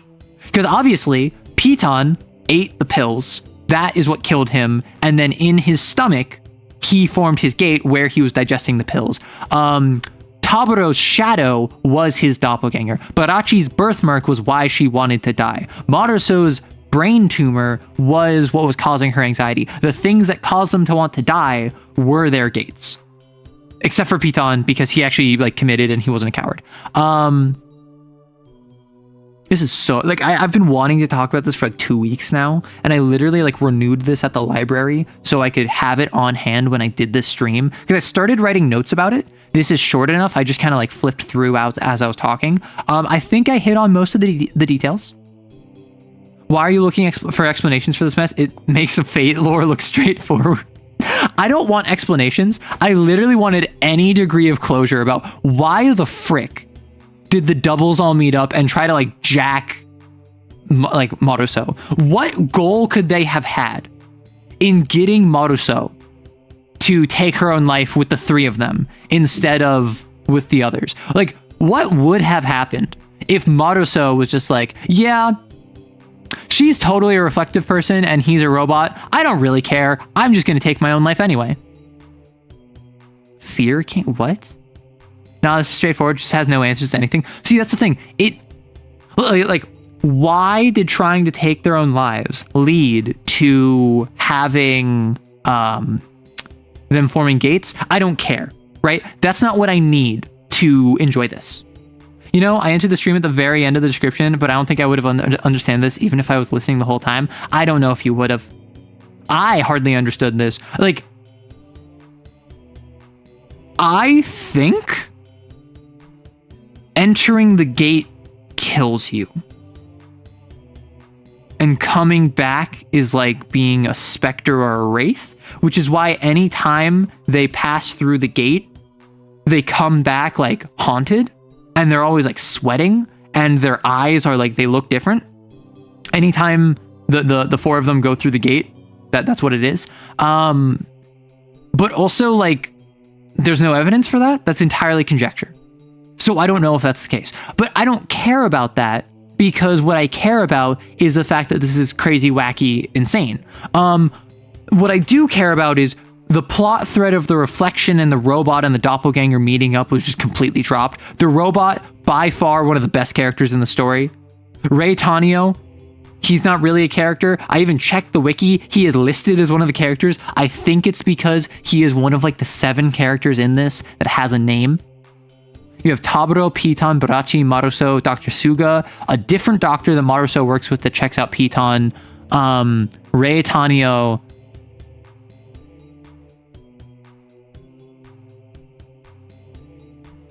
and I think maybe like the manservant at Taburo's house. And I think no one else gets a name. Maybe it destroys your physical self, not your spirit. I mean, I don't know, man. Dr. Suga, I don't know why. Like Dr. Suga, as a character, he was not present until chapter 4. And then he becomes the new main character. Which, like, sure, I guess. Like, it's like chapters 1 to 3, it's Maruso. Chapters 4 to 6, it's Dr. Suga. Where like Taburo and Barachi are consistently Jesse and Jamesing it. And then Piton is just like dies immediately and becomes a robot. Like, I don't know what the deal with this story is. Like, final count is not a number infinity. I had a great time with this. I would say like my honest rating of this is like a 6 out of 10. Because I enjoyed it. I don't I don't know if I would recommend it as like, oh yeah, if you enjoy Junji Ito, you gotta read this. If you want to get into Junji Ito, you gotta read this. If you want to like read a good horror manga, you gotta get into this. I would say if you enjoy black comedy and you can take absurd, horrifying things at face value and laugh because they are absurd, you'll enjoy this. I can enjoy this reading it as a black comedy. I could not enjoy reading this as a horror novel or a horror manga. And I feel like being a horror manga legitimately hurts it. It is marketed, it is listed, it is referenced as a horror manga. And I think listing it as a black comedy with horror elements, specifically body horror elements and existentialism, would, going in, my expectations would be more set. And I would like they get interrupted trying to take their own lives, and Taburo's first thought is, can't you see you're interrupting us trying to take our own lives? And then they learn that doppelgangers are real. The robot's trying to kill them and escaped. The reflection mirror person came out, and their first thought is, okay, let's just do it again. Let's just meet up again and like try a different method this time. Like, that is not something reasonable. That is something that you do for comedic effect. Personally, that reminds me a lot of old RPGs. I think that's mostly because it's black and white with very solid line work. The robot and the reflection are attracted to scared women. Can we not think of it anymore now? Speaking of the robot and the doppelganger and the reflection, distorted versions of themselves, how did Mix betray the Valentines yesterday? Oh, right. Oh, gosh. Do I talk about that now? I mean, it's been an hour and a half.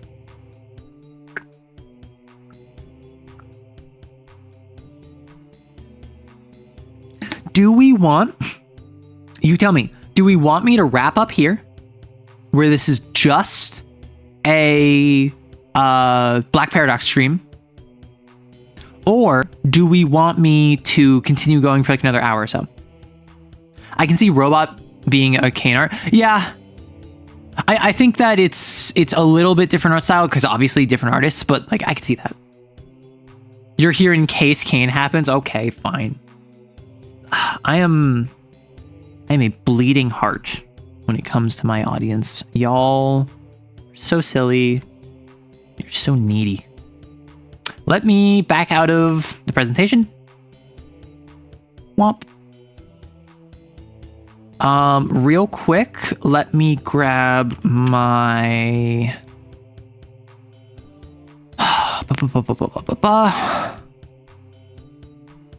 Real quick, I actually... Fun fact. Instead of working on this presentation last night, I wrote a quick short story about canine and clapback because people expressed an interest in that.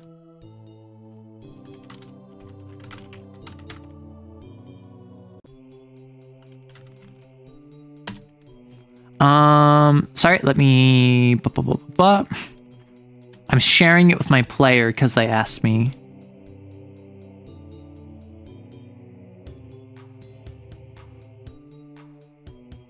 I ended it on a euphemism accidentally, and I told my player, I'm like, hey, I accidentally ended on a euphemism, but I don't want to be a weirdo. I think it's hilarious, but like, I don't know if it's too much. And then they're like, please send me the uncensored version. So I just sent them the full version. My plan is to read this on Monday. Is to read this little short story. It's like what is it? It is 1,700 words. It's like 3.5 pages, three and a third pages. And it's like 1,700 words. It was a lot of fun to write. Just short little thing. So constant progress and advancement, regardless of any lives lost, would lead to the death of humanity. Glad that's just a fiction. Yeah, right? That would never happen in real life. I mean, I want to talk about my girlfriend game last night. That sounds wild to bring up. Frick. Today, after stream, I need to make a Lancer video for tomorrow. And then I have stuff to do outside of content. And if I have more time, I need to go back to working on the girlfriend video because that's my next big project. Woo!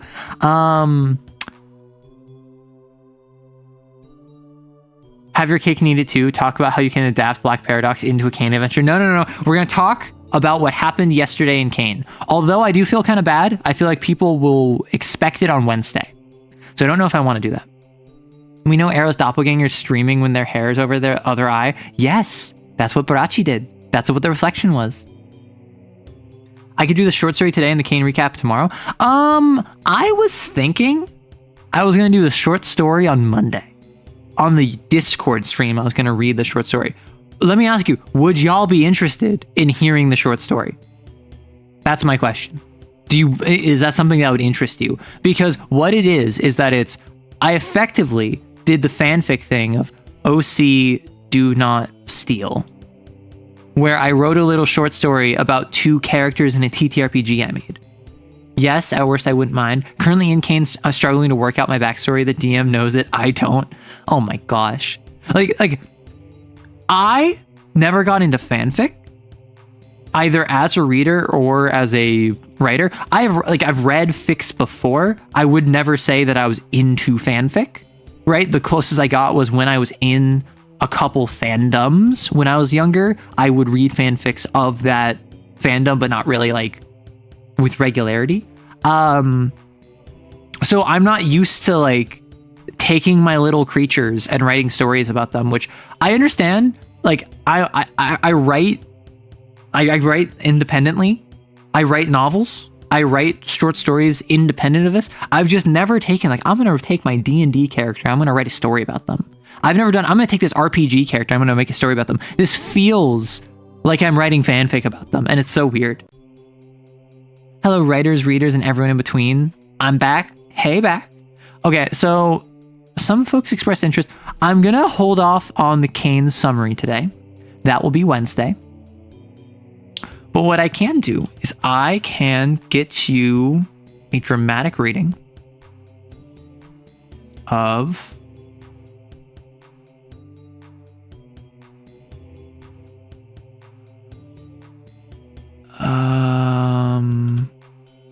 you. What the frick?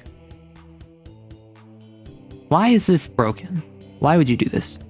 Okay, so this, if you don't know, is between Canine and Clapback, and Canine and Clapback featured as some of the 6 remaining Valentines in my Kane game. They're NPCs. And they recently left. They fled, they left the Kane facility, and they're now on the run. And this is a story I wrote about them after they ran. So, buckle up. Gage seriously never taught you how to hotwire a car? They taught me plenty. Need a jump? I can do that. Change flat? No problem. I can change the oil or the windshield wipers, but hot wiring doesn't really fall under standard maintenance. But siphoning gas does? No, that I learned from Hearst. He said he never bought gas his whole racing career. K9 put his mouth to one of the 2 tubes sticking out of a car's gas tank. He breathed in through his nose and out through his mouth until the second tube sticking out of the tank bled gasoline into their bright red container. See? Easy as admin work. Clapback forgot what gas smelled like. The smell crept up her side and wormed into her nose. It was one of those scents that she hated, but somehow never got tired of. Back before Kane picked her up, her dad always made her do the pump so she'd be ready when she was driving age. Look at her now, Dad. Old enough for a permit and driving a stolen car with a fake license. Looks like old dogs really can learn new tricks. Clapback leaned against the car's trunk, rocking it on its suspension. Arms crossed to hide her sin mark, even though she had gloves on. Eyes scanning the parking lot for anyone that might be after them. No armored cars in sight. Guess they're worth keeping around after all. K9 rose to his feet, his chest wobbling. He never quite got used to his sin mark, stretching and scrunching his torso into a soft accordion of flesh. They had to lift a white XXL shirt for him based on the length alone, but he was cute in it. Probably for the best he hid it under his black coat in public, but if only he wasn't so shy when they were alone. I'm glad our relationship is strictly professional. He reached into the small black backpack he'd set beside their gas can, a crisp zipping noise overtaking the gasoline faucet. Granola bar? She still couldn't believe he actually put the cinnamon roll she gave him on the zipper. It helped identify their bags at a glance, sure. They were otherwise identical given they both got it from Kane Requisitions. But he insisted it was easy, and he insisted it was easier to grab the keychain to open the pack than to grasp with those black-on-black zippers. But still, she gave him that keychain, just like he gave her that Gudetama sticker on her 9mm. If her time with the Valentines taught her anything, it was the little things that mattered. Those sparks that kept the fire burning just a little longer. K9 was holding a honey granola bar in front of her face. He shook it, crumbling oats rattling in the wrapper. Ambi. Right. She wasn't Clapback and he wasn't K9. Or Hound or EO1-ARFX. At least, not while they were alone. Right now, they were just Amber and Jason. Still on the run for the rest of their lives, but somehow names made things feel more bearable. Like they were running from the cops, not virtues. Thanks, but I'll wait. Jason nodded and dropping the granola bar into the pack once more. He rolled his shoulders, leaning back against the car beside their victim and catching the opposite sightline. His torso bent backwards over its hood until he forced himself forward. God, I hate that. I think as far as sin marks goes, you certainly got it worse than I did. Are you serious? Your hands are gone, he laughed. Yours might be the worst of them all. They're not gone, they work perfectly fine. Don't have to tell me. She wrestled one of his shoes with her own. The worst would definitely be Bond's. Girls had it rough. Yeah, I guess. Jason quieted down, his attention in the distance. Gasoline continued to drip from the tube into their quarter-full container. The sun was halfway through setting, giving the sky a burning orange. The clouds were aflame. Fire. And Amber blinked it away. Her hands weren't lit. She would have smelled the burning latex. But she checked anyway, shifting to look down at her palms. The latex medical gloves hid the exposed bone and nerve endings underneath. The flesh she burned away. Amber flexed her fingers tentatively, imagining what the skin of her palm creasing would have looked like. For something she once saw every day, it was hard to visualize. The gloves creaked softly. Jason reached forward and took one of her hands, holding loosely as he kept his eyes on the road. Think she's okay? Yeah, Amber nodded. Her other hand hid under her dark green windbreaker. She'll be fine. Yeah, she'll be fine. She's smart. Smarter than us, for sure. For sure, Amber laughed, swinging Jason's hand absently. The tank must have been filled recently. She felt bad for whoever they were siphoning. But it was a newer model. Jason had to break off some siphon gate so the owner could probably afford it. Neither of them was in the business of stealing from the poor, but the rich? Their new call signs could be Robin and Hood. So, Jason swallowed, still looking off in the distance. Quick question. What's up? What are we? Even as an Ardence user, Amber's blood went cold. They'd been together for a month now, counting from that first time in the showers. And it had been a week since they left Site Epsilon, where it was just the two of them, relying on each other as they ran from the most powerful organization in the world, got fake IDs and crossed into Canada and argued over directions because half the signs were in French. But what were they? He'd made his feelings clear, but she... Can we not do this right now? We have to wait on the gas anyways. Now's as good a time as any. I just don't feel ready. Ambi, look. Jason turned his attention to her. His brow slightly furrowed, jaw set. She met his gaze when he let go of her hand. I don't need any particular answer, I just need an answer. There's never going to be a good time to talk about this, so I just want to know. His eyes hit the deck, crawling under the car for cover. Even if that answer's not one I'm hoping for, I won't leave you. We're in this together, but I need to know what "we" means. She raised her hand up to her necklace, a matte gold piece with a jagged shard of quartz on the end. When they were in the thrift store, she said it would have been nice to grab, but wasn't worth the risk. So he lifted it while she grabbed his shirt. It was the first jewelry she'd put on in months, a small step towards actually liking what she saw in the mirror. And he said it suited her because he didn't know how to call a girl pretty. The necklace and Gudetama and his time as Hound made the answer more complicated than she'd like to admit. I don't know. She pressed her thumb into the quartz. The latex softened the stone grinding against her exposed bone. But that's not because I'm not interested. You know how interested I am. It's just... Amber stopped herself from grinding her teeth. Bad habits and all. I just can't call it dating. Why? What's stopping you? She clapped back with the first thing that came to mind. I'm scared, Jason. Scared you're gonna die. Scared you're gonna sin overflow. Scared that as soon as I admit I don't want to lose you, that's exactly what's gonna happen. But I'm also guilty because I'm the one that forced our hand. I broke up the Valentines. I ruined everything. And I didn't even do anything while you were acting as Hound. I just let you take the blame for it, while I resented you for the burden Alpha was pushing on you. I could have done so much. I should have done so much.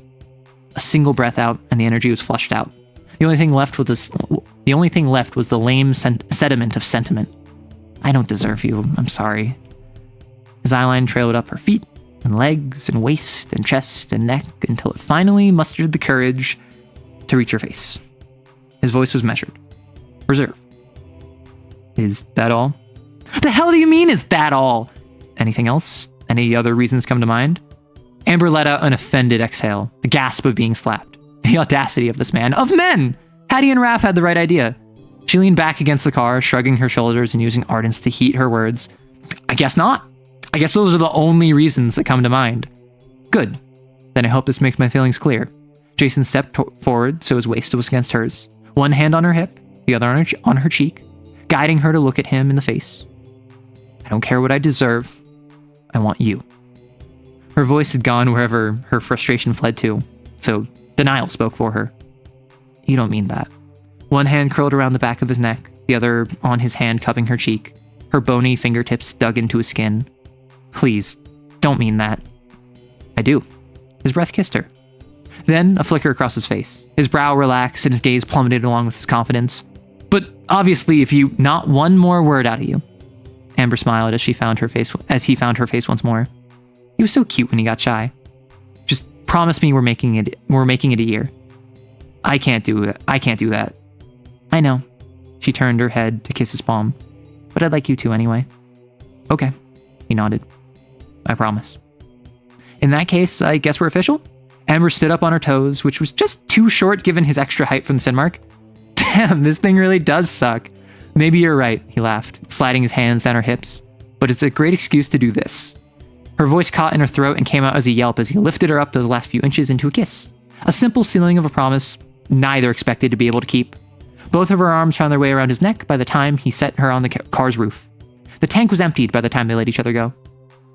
And that's little Canine and Clapback short. Clapback's name being Amber fits her being an Ardence user so well. Nice. The fire exos like gasoline. Yep. You know, I just realized how inconvenient those hands are going to be to hide all the time. Yeah. That's why instead of getting like leather gloves, they literally got like a pack of like 40 like latex medical gloves that they just have so many. That's what they're prioritizing. 9.5 out of 10, 0.5 because no Yuri. Wait, okay. How does the fact that the audacity of this man, of men, Hattie and Raph had the right idea. Does that bump it up the last 0.5? Is it getting hot in here? Or is it just the audience? What? Was it that good? I just realized, can she use touchscreens? Does she have enough conductive material? No, she does not. She doesn't. Her hands are bone, blood vessels, nerve endings, and like that's it. Like they still are coherent. They're not like falling apart. They are still hands, and due to like sin, grace, psychic stuff, like it's still functional. But she has no skin and no flesh. It is all burned away. What's that necklace made of? No. Wait. What's the necklace thing? Tom Bloom dropped some XO art. Nice. Had an interesting conflagration of design and law at work at my engineering coworkers theorized what designs for liquor containers that technically comply with state driving laws. Fanfic of fanfic is crazy. Yeah, that's why I've never done it. I know Kane has multiple redacted files that even the admin can't see. The best I have is one of the admin's powers revolving around tarots. Whoa. Is it painful for her? No, her arms aren't painful. She just like, I mean, she can't feel anything from like the elbow down. That's why she wears the windbreaker that has long sleeves and then gloves. Just like how Canine always wears his black coat over his torso. There's way more context to give about the Valentines, but it may be more ideal for you to seek that from previous lives. Yeah, so the long and short is that Jason and Amber, i.e. Canine and Clapback, are XO NPCs from my Kane game I've been running who ran away from Kane. They are now on the run, and they, for the past like month in game, couple months out of game, have had a will they, won't they. They're very clearly attracted to each other. They're very clearly like doing things together, but they're not dating. And they like, there's been a lot of like they've been background het, right? And so they left, and now this is just kind of like the resolution of that, where like, yes, they are properly dating, they are properly together. Does a sin mark have any more benefits? I don't know if she can set it on fire at will. I haven't decided. Like I didn't plan on giving her mechanics for it, but like, imagine how useful it is to not feel any pain from your elbow down. I'm fighting someone and they stab my arm. I just stab them and I win, right? I was thinking that because open nerve endings. Yeah, so the nerve endings, like, I keep saying nerve ending. What if the nerve endings got broken? Like, what if the nerve endings got burned away too? Because then that would just be, what if it's literally just bone? What if there's no blood vessels? What if there's no nerve endings? I like it. It's grosser though. It's more disgusting. It's more like uncomfortable if there's exposed nerves and blood vessels that are still functional. Time to roll a d6. No. When I do sin marks for NPCs, I make it whatever fits the narrative the best. So yeah. And does anyone have any particular thoughts on this? If you well, since I've already shared this.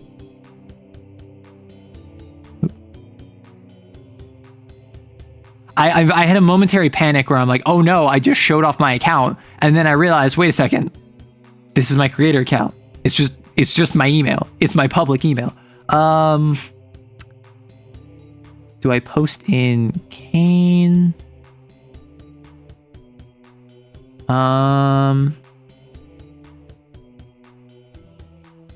Let's drop in original works.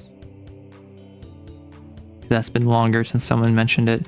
No, I'll drop it in Kane. But people are talking there, so I will wait. There's no rush.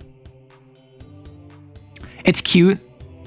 Just next time they see her, they just they say they look singed, like the nerve endings and stuff. So I'm not sure what the benefit of her sin mark is. I think it might be that her arms are like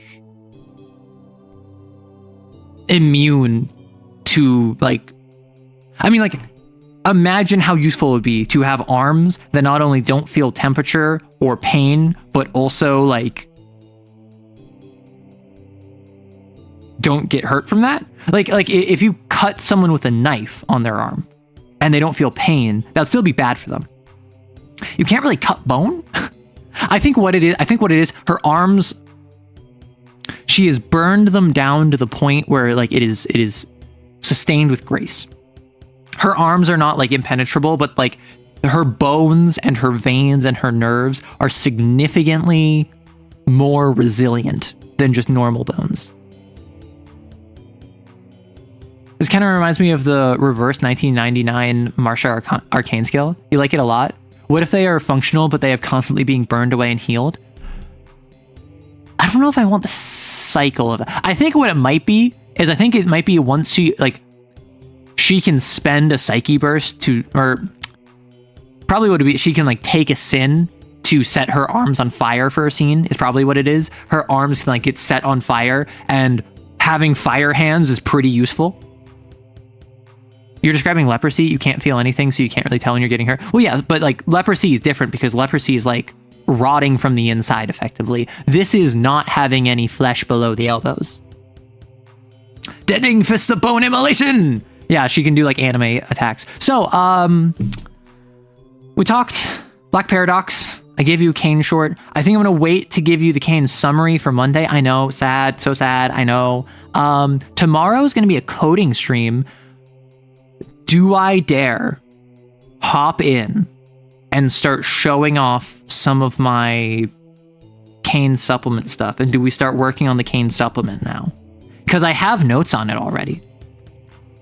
For those of you who don't know, I've been working on a setting doc, and by working on I mean like setting up in the background, and I've just like anytime I have an idea, I'll just write it down on a doc. Arrow codes, yeah. I've been coding a visual novel on and off for a while, and on stream. Where is it? Oh, it's on my other. I need to stop having multiple accounts. And like, yes, that is just demonstrably safer for me, but it is also like minorly inconvenient. So I am willing to like make big mistakes for that. That's a lie. I don't want to. So Arrow does a lot actually. And Arrow does more than write. I would say not more well than writing. You could do Q&A. I mean, I have a Q&A. Like, so reminder, I have a Q&A open right now. If you want to ask questions, drop it in the Q&A channel and I will have that. I don't really think, like, unless you want like a guided Q&A, I could like make a topic and like put a topic on board where it's just like, hey, ask any questions you want. Wanna what I could do? I could do one of those things. I actually do genuinely really like this. And I kind of like have been interested in doing something like this. You know how for like manga, oftentimes mangaka will include little sections at the end, which is like a, hey, here's a Q&A of all the different characters. Like, what's your favorite food? And then all of the characters like give their answer in character in like a little non-canonical little like talk show basically. And like, what were your thoughts on this event? Like, I think that could be cute about the Valentine's game. Arrow stuff sounds suspicious. Oh my gosh. Arrow Kiss Aromantic writes, making a visual novel is crazy. Okay, so for those of you who don't know, the visual novel that we, not me, we are working on is a game where you are a DM, or GM rather.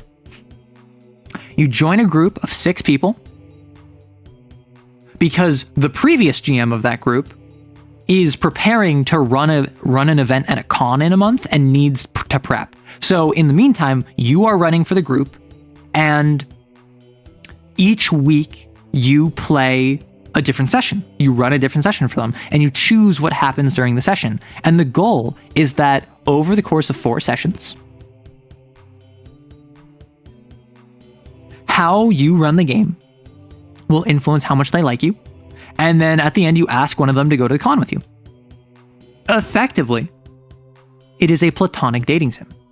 It is a dating sim mechanically, where functionally you are trying to make a friend.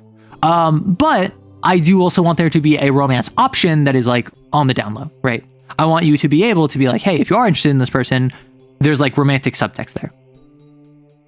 arrow range. Arrow range is much better than arrow stuffs. However, given how anytime I make any sort of euphemism, accidental or otherwise, the reaction people give me makes me think that maybe I should make an arrow stuffs channel. I'm not saying that. I think making them regular bone is good. She won't get hurt by some things, but also doesn't have feedback. I think what it is it's regular bone, it's regular stuff, but she can set it on fire by taking sin. Befriending sin? Yeah, exactly. So let me show off a little bit of what I have for this document. Oh, I have a couple cool things I want to show off. Okay, so code pink. Arrow writes, reads, codes, edits, answers, yaps, paints, plays. Yeah, just about. Yeah. Basically. Maybe bone charred black. I think it's bone charred, but it's got to be bone charred black. So code pink. There is no orbital rail bombardment should a hunt fail. As it stands, dropping tungsten rods from low orbit are less effective than missile strikes, and rail cannons are infeasible for combat. Nuclear ordnance is too long-lasting in its cleanup to rely upon, but there are times when exos cannot be relied upon to complete a hunt. The uncomfortable truth is that in such circumstances, Kane relies upon sins. Referred to as a code pink internally, the deployment of artificially manifested sins is information restricted to virtues, the crew of Seraph, and a special division within Temerity. Outside of the board and a few relevant overseers, even authority doesn't know institutionally. Such artificial sins are most commonly grown from grace sampled from the captive sin Ozymandias, and wrangled by a rotating team of blackcoats. Such wranglers are chosen on a per-mission basis, but otherwise act as standard agents the majority of the time. Most binders that can make it to Cat 4 find themselves in this roster, their heretical blasphemy a convenient explanation for execution in the case they attempt to reveal what a code pink truly is. So if you're a binder that hits Cat 4 and you're a black coat, you'll probably be added to this rotating list of, hey, you're from California. We have a sin deployment, we have a sin event going on in Seattle. We're going to fly you over, code pink. Here's what it is. You're in charge as a binder of making sure that the sins don't go crazy. And if you try to tell anyone, we're just going to kill you and say that because you were a binder, you were going to go crazy. And like, it's a very easy explanation. So you use the stats of a mass-produced sin with multiple groups, Execution Talisman 5, sent out to high-value areas. With their control units intact, they focus entirely on executing the target sin without regard for collateral damage. Each individual sin obediently follows the commands of its assigned Blackcoat Wrangler, even to its own harm or destruction. Use the stats of a binder, upper rank, though they are Kane-sanctioned XOs who are, theoretically, loyal to the organization. So, mechanically, you send out, in a code pink, multiple groups of mass-produced sins, and if there's a hound sin event going on that the XOs failed their mission, and they leave and they get docked one script because they failed their mission, they had to exfiltrate, a bunch of mass-produced sins go in and just swarm the hound. They try to take out the hound and obey orders of the various binders who are using the stats of Under Heaven members, even though they are narratively, flavorfully, and for all intents and purposes, loyal Kane XOs that are blackcoats. After execution is confirmed, all deployed sins are rounded up and executed, standard cleanup procedure follows, and the Wranglers are allotted full payment for the hunt. They then return back to their normal duties and are closely monitored to ensure they keep quiet. Assuming the code pink failed and the target sin was not executed, available virtues are deployed. Defrosting is unilaterally greenlit even outside of scheduled cycles. At this point, the Board of Authority and nearby site directors are informed of the situation. Once a sin undergoes a sin event, it progresses towards a future one exponential rates. And then upon the retreat or death of on-site virtues, nuclear ordnance is launched. This has only ever occurred twice, in date and date. In both cases, the sin survived the detonation, but demanifested soon after. Temerity researchers are unclear if this was a result of the resulting radiation or the lack of nearby grace from humans. So, what is a code pink? When you fail a mission, it is said in-game, you leave, orbital rail bombardment, like, glasses the entire area, and you're docked script. That doesn't make a lot of sense. So I reasoned, what would Kane actually do if that was a cover story? And I added the idea that they send in a bunch of like manufactured sins. If it works, they just kill all the sins, they pay all of their black coat wranglers, and they say, if you tell anyone, we're going to kill you, right? Simple, right? Doesn't happen very often. If it does happen, that's much cleaner than blowing up Chicago, right? Glassing Sydney. And then if the sins fail and the black coat teams fail, that's when they send in virtues, and not just like, oh, we're going to send in justice because they need support. It's like, no, we're going to like drop fortitude. We're going to send in both charities and faith. And then if for whatever reason the sin overcomes the virtues sent in, that is when it's like, okay, now we're going to nuke it. But I like the idea of nukes not working. And like functionally it still works. Functionally still removes the sin. But ultimately the nuke is not what gets it. The explosion is not what gets it. I also have rules for playing Untouchables. Arrow does a lot of things because they are a multifaceted individual and have a lot of interests and also ADHD. What did you expect? Fair. Don't open that door. Give people an inch and they take a mile. Hi, I'm people. Listen. I just made a blue sky and a Twitter post about this, but like, I spend years telling my chat what to do. And then I make a joke about being told what to do one time, and that's all anyone remembers you for. Society. Arrow yeets. Playing an Untouchable. They have Cat 0 capabilities, and after 2 missions, advance to Cat 1 in capabilities. Then they're just capped at Cat 1. Force, coordination, or conditioning is at 2, and the others are all at 1. You choose one other skill to be 2, and every other skill is 0. As an Untouchable, you can never raise a skill above 2, and you can only ever have a maximum of 3 skills at 2. That means you start with, say, coordination at 2. You start with connection at 2. You can only get 1 more. So Untouchable's very limited power ceiling. Has a 4/ execution talisman and no injuries. Crazy. Taking a 5th / leads to instant death, which has no chance to defy because you're a human. You have no KP. Instead, you just spend script on the mission. Anything with the requisition tag must be delivered by Kane's support teams at a safe location, usually after the current scene ends. Script is spent immediately. So if it has the requisition tag, you spend the script. At the end of a scene, it is delivered to a nearby safe location. Because Kane literally needs to ship it to you. You have to wait on supply lines. So, here are some gear that are available to Untouchables, not to XOs.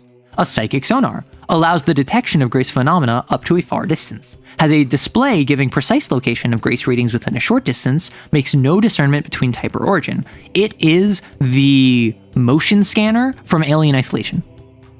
It is, to a far distance, hey, there is a Grace phenomena up there. We're in a short distance. It is 3 meters in front of me and 1 meter to the right. I don't know if it's the Hound. I don't know if it's a Myrmidon. I don't know if it's an XO. All I know is I'm detecting Grace there. A Grace monitor, meanwhile, has requisition and focus. You need to be focused using it. Allows the detection of Grace phenomena up to an extreme distance with precise location tracking within a far distance. Indicates cat of each phenomena detected, but it must be tuned to detect exorcists or sins. Tracking XOs reveals any humans with Grace, such as Kane Section's XOs, as well as Rogue Binders, along with any blasphemies activated or occult items in the area. Tracking sins reveals any sins, traces, drifters, bound sins, or domain activations. Phenomena of the same type are displayed in such a way as to be noticeably similar. No display is labeled, but is consistent throughout a mission. So if I have it like marked towards sins, and I detect a small red dot, and then I encounter that dot, and it is a Myrmidon, and then later in the mission, I encounter a small red dot, I know that's a Myrmidon. If I encounter a big red dot, I can presume that's probably the Hound.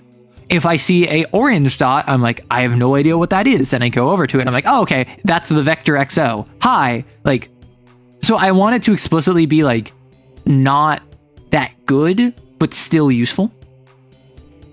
A nuke will be ineffective at high cat, as it is not inherently psychic. Also, I'm pretty sure that Fortitude can eat a nuke without too much trouble. I mean, personally, like, so like, as it stands, my setting of Kane is significantly lower powered than Canon.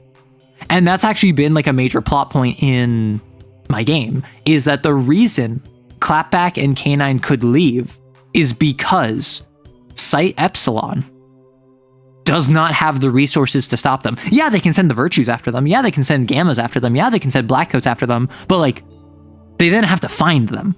And so I made it so that Kane, despite being super powerful, is super powerful distributed across the entire planet.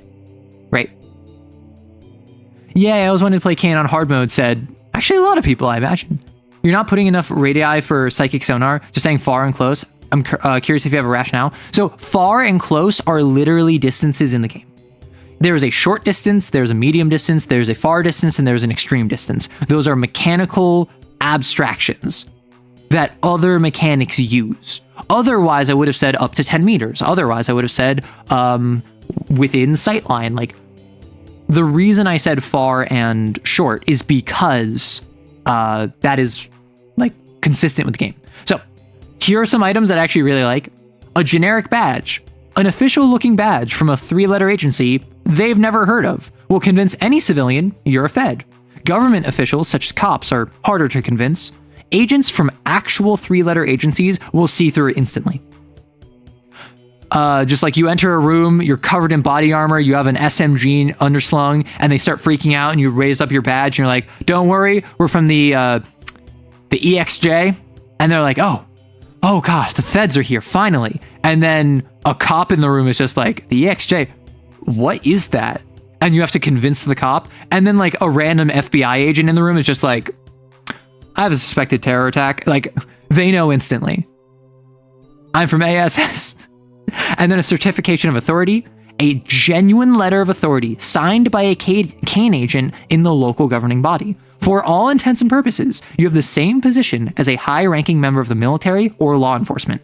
You can get away with a lot, but not everything. And then, just like how XOs have to spend KP, you can get a service weapon. All weapons are Cat 0 and have a long range, can have one attachment. Slayer armaments are a bit more expensive and requisitioned, but they are mundane Cat 1 service weapons that can have 2 attachments. And then you can have attachments. So you can have incendiary rounds, a suppressor, an underslung flashlight, add +1d to relevant rolls, and it lasts until it runs out by the next time you rest. Your flashlight runs out of batteries. You run out of incendiary ammo. Your suppressor breaks. So you can add attachments, but then they end up going away by the next time you rest.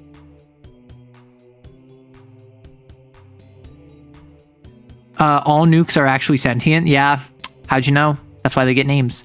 The Penitent's Crown. I was wondering how to phrase this, but you have to requisition it, and it's conspicuous. Upon death, sins in a short range take 1d3 slashes to their execution talisman. Humans and exorcists in the same area take 1d6 plus 1 stress.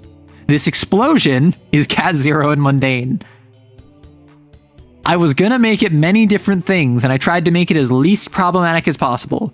I feel like a crown doesn't have as bad connotations as some other things.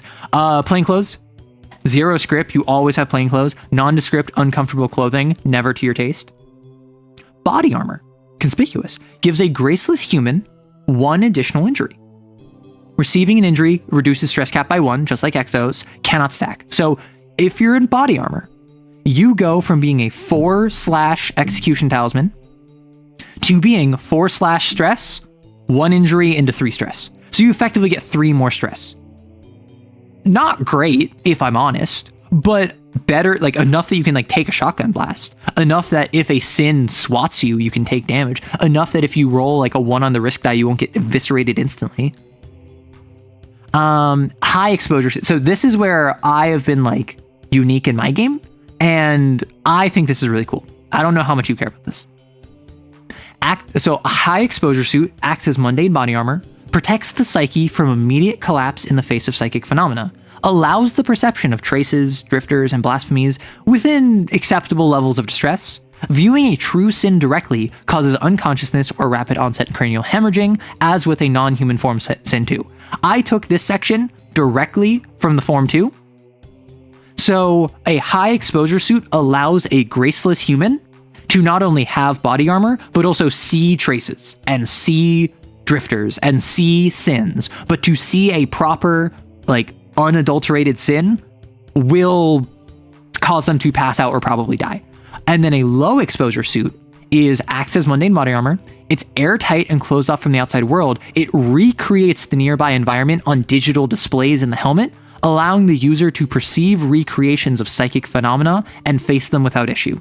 It is too bulky to fit through most doors and requires assistance to don and doff. Anything reliant on maneuvering or stealth is hard by default. So high exposure suit is I'm wearing body armor and I have a helmet on that allows me to see traces and drifters and fight psychic phenomena. A low exposure suit is I have Space Marine armor on, or like StarCraft Marine armor that is super huge, super bulky, does not protect me any better than standard body armor, but it allows me to look at a sin, because instead of looking at the sin, I am looking at a screen on my helmet that reconstructs a like a model of what the sin would look like. Yeah. And then fragmentation grenade, one script, toss it as a threat. If not responded to, it deals 1d6 plus 1 stress to any exos in a short area, 1d3 slashes to any sin. Humans are critically injured, mundane, and cat 0 in effectiveness. Or a bombardment flare. Usable only at pressure 4 or higher. Toss the flare up to a long range and roll 1d3. That many rounds later, fire support blasts a short range around it, deals 3d3 stress to any exos in the area, and half as many slashes to sins. Humans are killed instantly. Mundane and cat 1 in effectiveness. Unable to be used in high density population zones. So you can't use this in downtown of a city. And you also can't use it until it's cat 4 or higher, or pressure 4 or higher. But if you have a specified area, I should probably also say I'd maybe use in high density zones or within a palace. So like, this is cool. You get to have like artillery support. However, it's very limited in when they're actually able to field it. It's a Helldivers bombardment. It's a Helldivers bombardment. Whenever you mention the digital recreation, I imagine it's ASCII art, and probably at least one person has fought an ogre with ASCII art. You could have the sin be a low res or simplified version of it. Yeah, and that's exactly what I'm going for, Gray. I'm imagining in the low exposure suit, which, in all honesty, I'm picturing a Caliban. Like, not in terms of effectiveness, but in terms of like just what it looks like. I'm imagining like a Caliban with like a Tortuga head, basically. It has cameras that it like captures, or like it has grace sensors that capture the reading of the ogre in front of you, and it reconstructs a digital recreation of the ogre in such a way that you can still see where it is. However, you're not going to hemorrhage as soon as you look at it. Bulky ultra kill, yeah. And here, I actually just recently made these. Highly restricted. The following items are synthesized from harvested grace from traces, requiring explicit approval from Kane admin before hunt deployment. Unless otherwise mentioned, all of their effects end on mission end. If an exorcist... I didn't design these around exorcist. If an exorcist uses... an exorcist first... using one takes... See, basically, I ran this by Svelte, the Harpocrates dossier dev, and they were like, it would be very funny if XO could use this. And I'm like, I don't know. Let me show you what they do first. Okay. White Mold Inhalant. 2 script, requisition, consumable. Your stress maximum is reduced by 1. You no longer feel cold, pain, or disease, and suffer no adverse effects from them. This includes the stress reduction from receiving an injury or penalties from losing limbs. God's Kiss Gum. 2 script, requisition, consumable. Increase cap by 1 until the end of the scene. Until you rest, you suffer a 1 die penalty to any roll to resist the mental effects or afflictions of sins. Until mission end, you register as a grace-sensitive individual on all detection equipment as if you were an ascended member of an idol's cult. Burning Blood Draught, 1 script. Your next attack against a sin is not hard by default. Until mission end, take 1 stress at the end of every scene you did not kill a human or exorcist. This effect can stack, requiring a different kill per scene for each draught consumed. Grave Stems, 3 script. Upon death, your body is injected with a distilled form of centipede venom. Gain a 3/reanimated talisman. Your corpse rises and can take actions on your turn, slashing the talisman at the end of each of your turns. After the talisman is full, you messily collapse into a still infectious, venom-filled husk. All actions are hard by default, and rolls to set up or participate in teamwork are always risky. Anytime someone rolls a 1 on the risk die, the admin may have you inflict a human or exo in short range with the centipede bite affliction. Midas Grease, 1 script, can be applied to a room-sized section of floor or wall, and make it extremely slippery or sticky for a scene, your choice. You are aware of the most valuable item in the area and its precise location. You decide what metric this is when applying the grease, be it in $/script value, mission criticality, or sentimentality to its wielder. And a Guardian Blade, 3 script. So this one is not a consumable, but this one is conspicuous. A flaming melee weapon of Cat 2. It gains +1d when striking liars, cheats, and sinners, though never sins. It deals 1 stress to you every time you lie, cheat, or commit a sin. The admin will inform you of what moral framework the blade operates under when you first wield it. The blade is confiscated at mission end, and there is no guarantee you will get the same one again upon repeated requisitions. What this is, I made a based off the 6 traces. Actually, not even the 6 like sins, but like the 6 traces, because like you're mostly fighting traces as untouchables. Stumblers, not cultists, but acolytes specifically. Myrmidons, infested. Toad spawn wasn't really a good one, so I made it based on the toad. I know, sorry. And the guardian, not guards. So what I wanted it to be is that like these are all really sucky things that suck to deal with. Like they're terrible to deal with, but ultimately they have benefits that all are not quite counters to their respective sin, but like they definitely help. How effective would Horus be against sins? I assume the other mechs are mundane.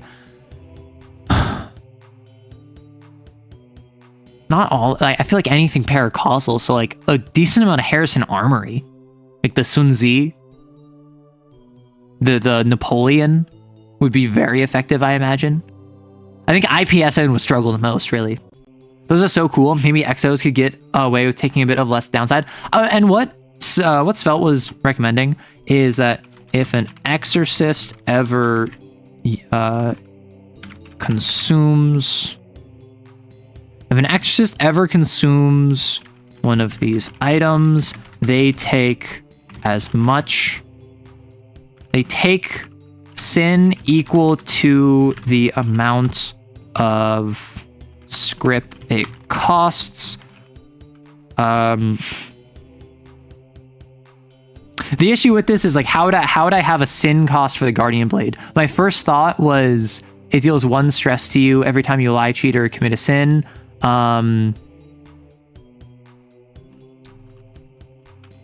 Also take 1 sin. Cool.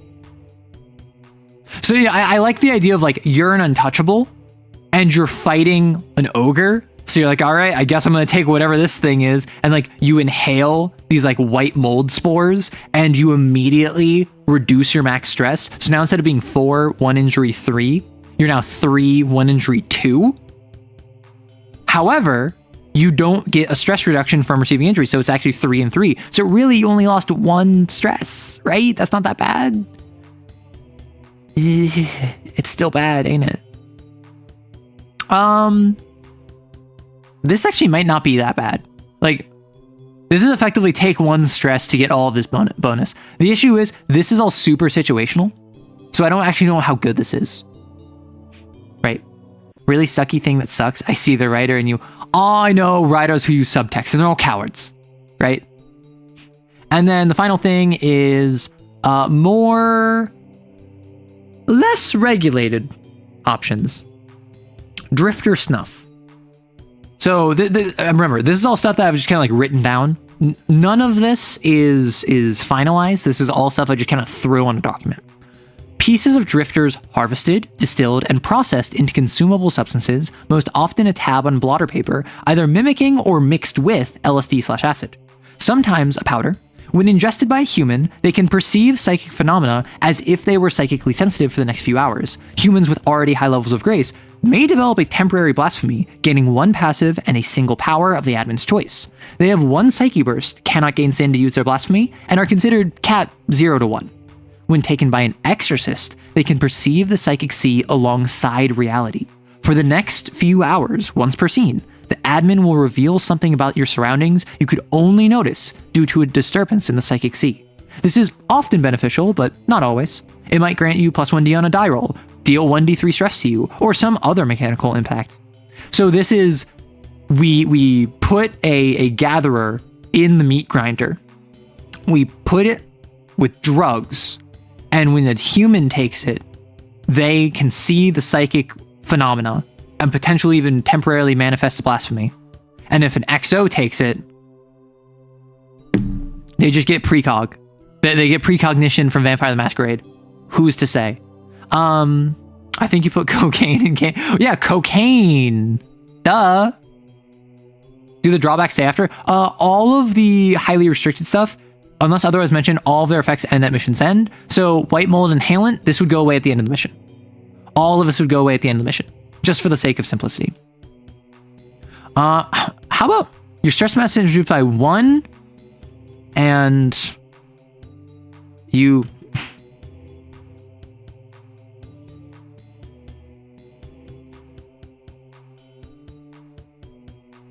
reduce all dice by 1, maybe? Your stress maximum is reduced by 1. What if, wait, question.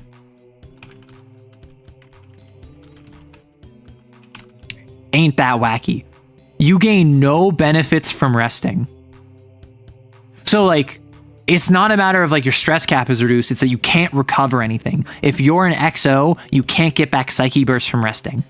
If you are an untouchable, you can't recover stress from resting.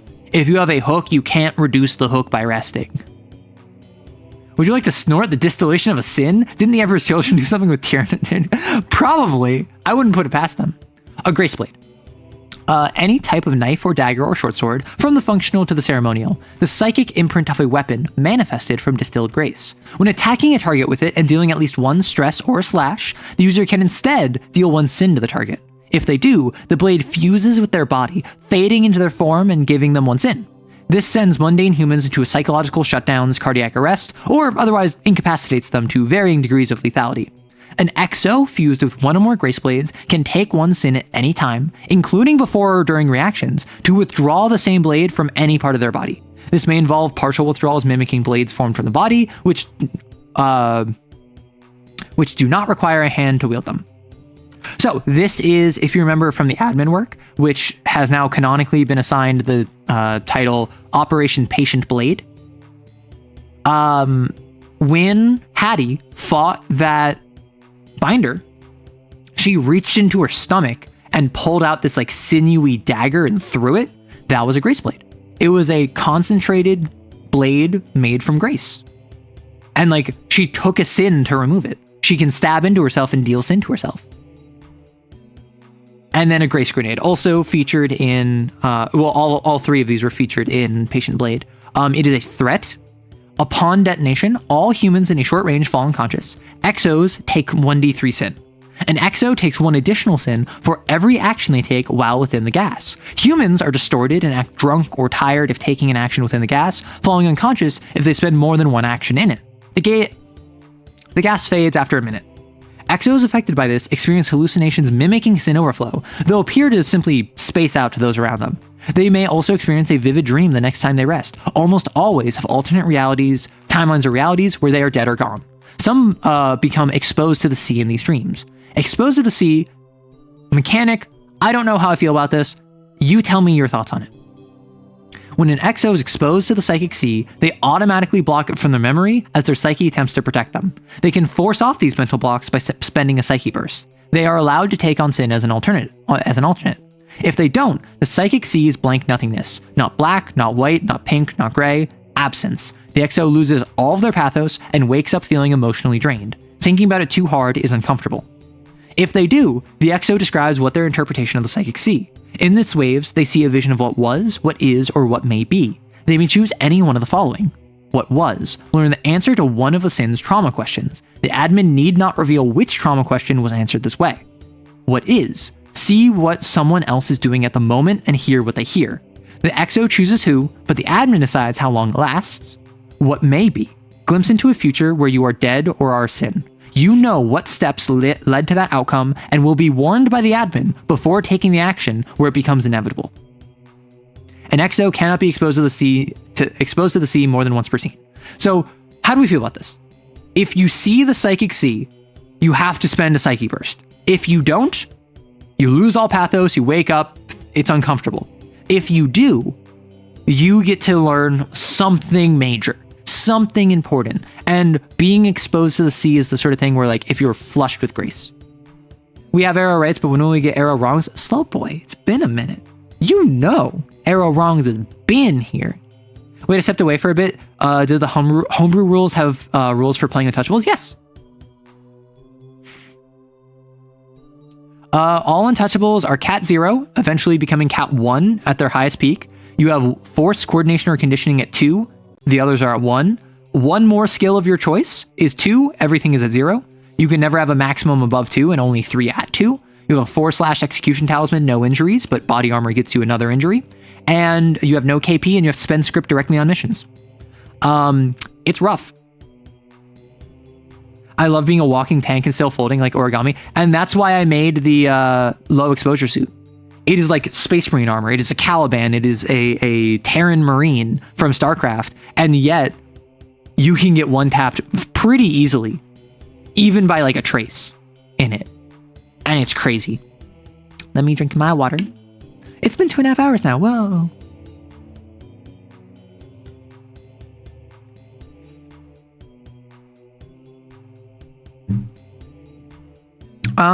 Okay. Maybe give them one injury. I did consider that. I like the idea that I think in Kane core, it says mundane humans have 4 stress. Like mundane, unarmored humans have 4 stress. So I want you to have 4 stress, no injuries, unless you're wearing armor, and armor being the thing that gives you an injury. As a treat, I know, Anne. Do we want to do questions? Did I randomly make K9/Jason an Ardence user, or did you plan all this out early like the burning of Sigma? In making the Valentines,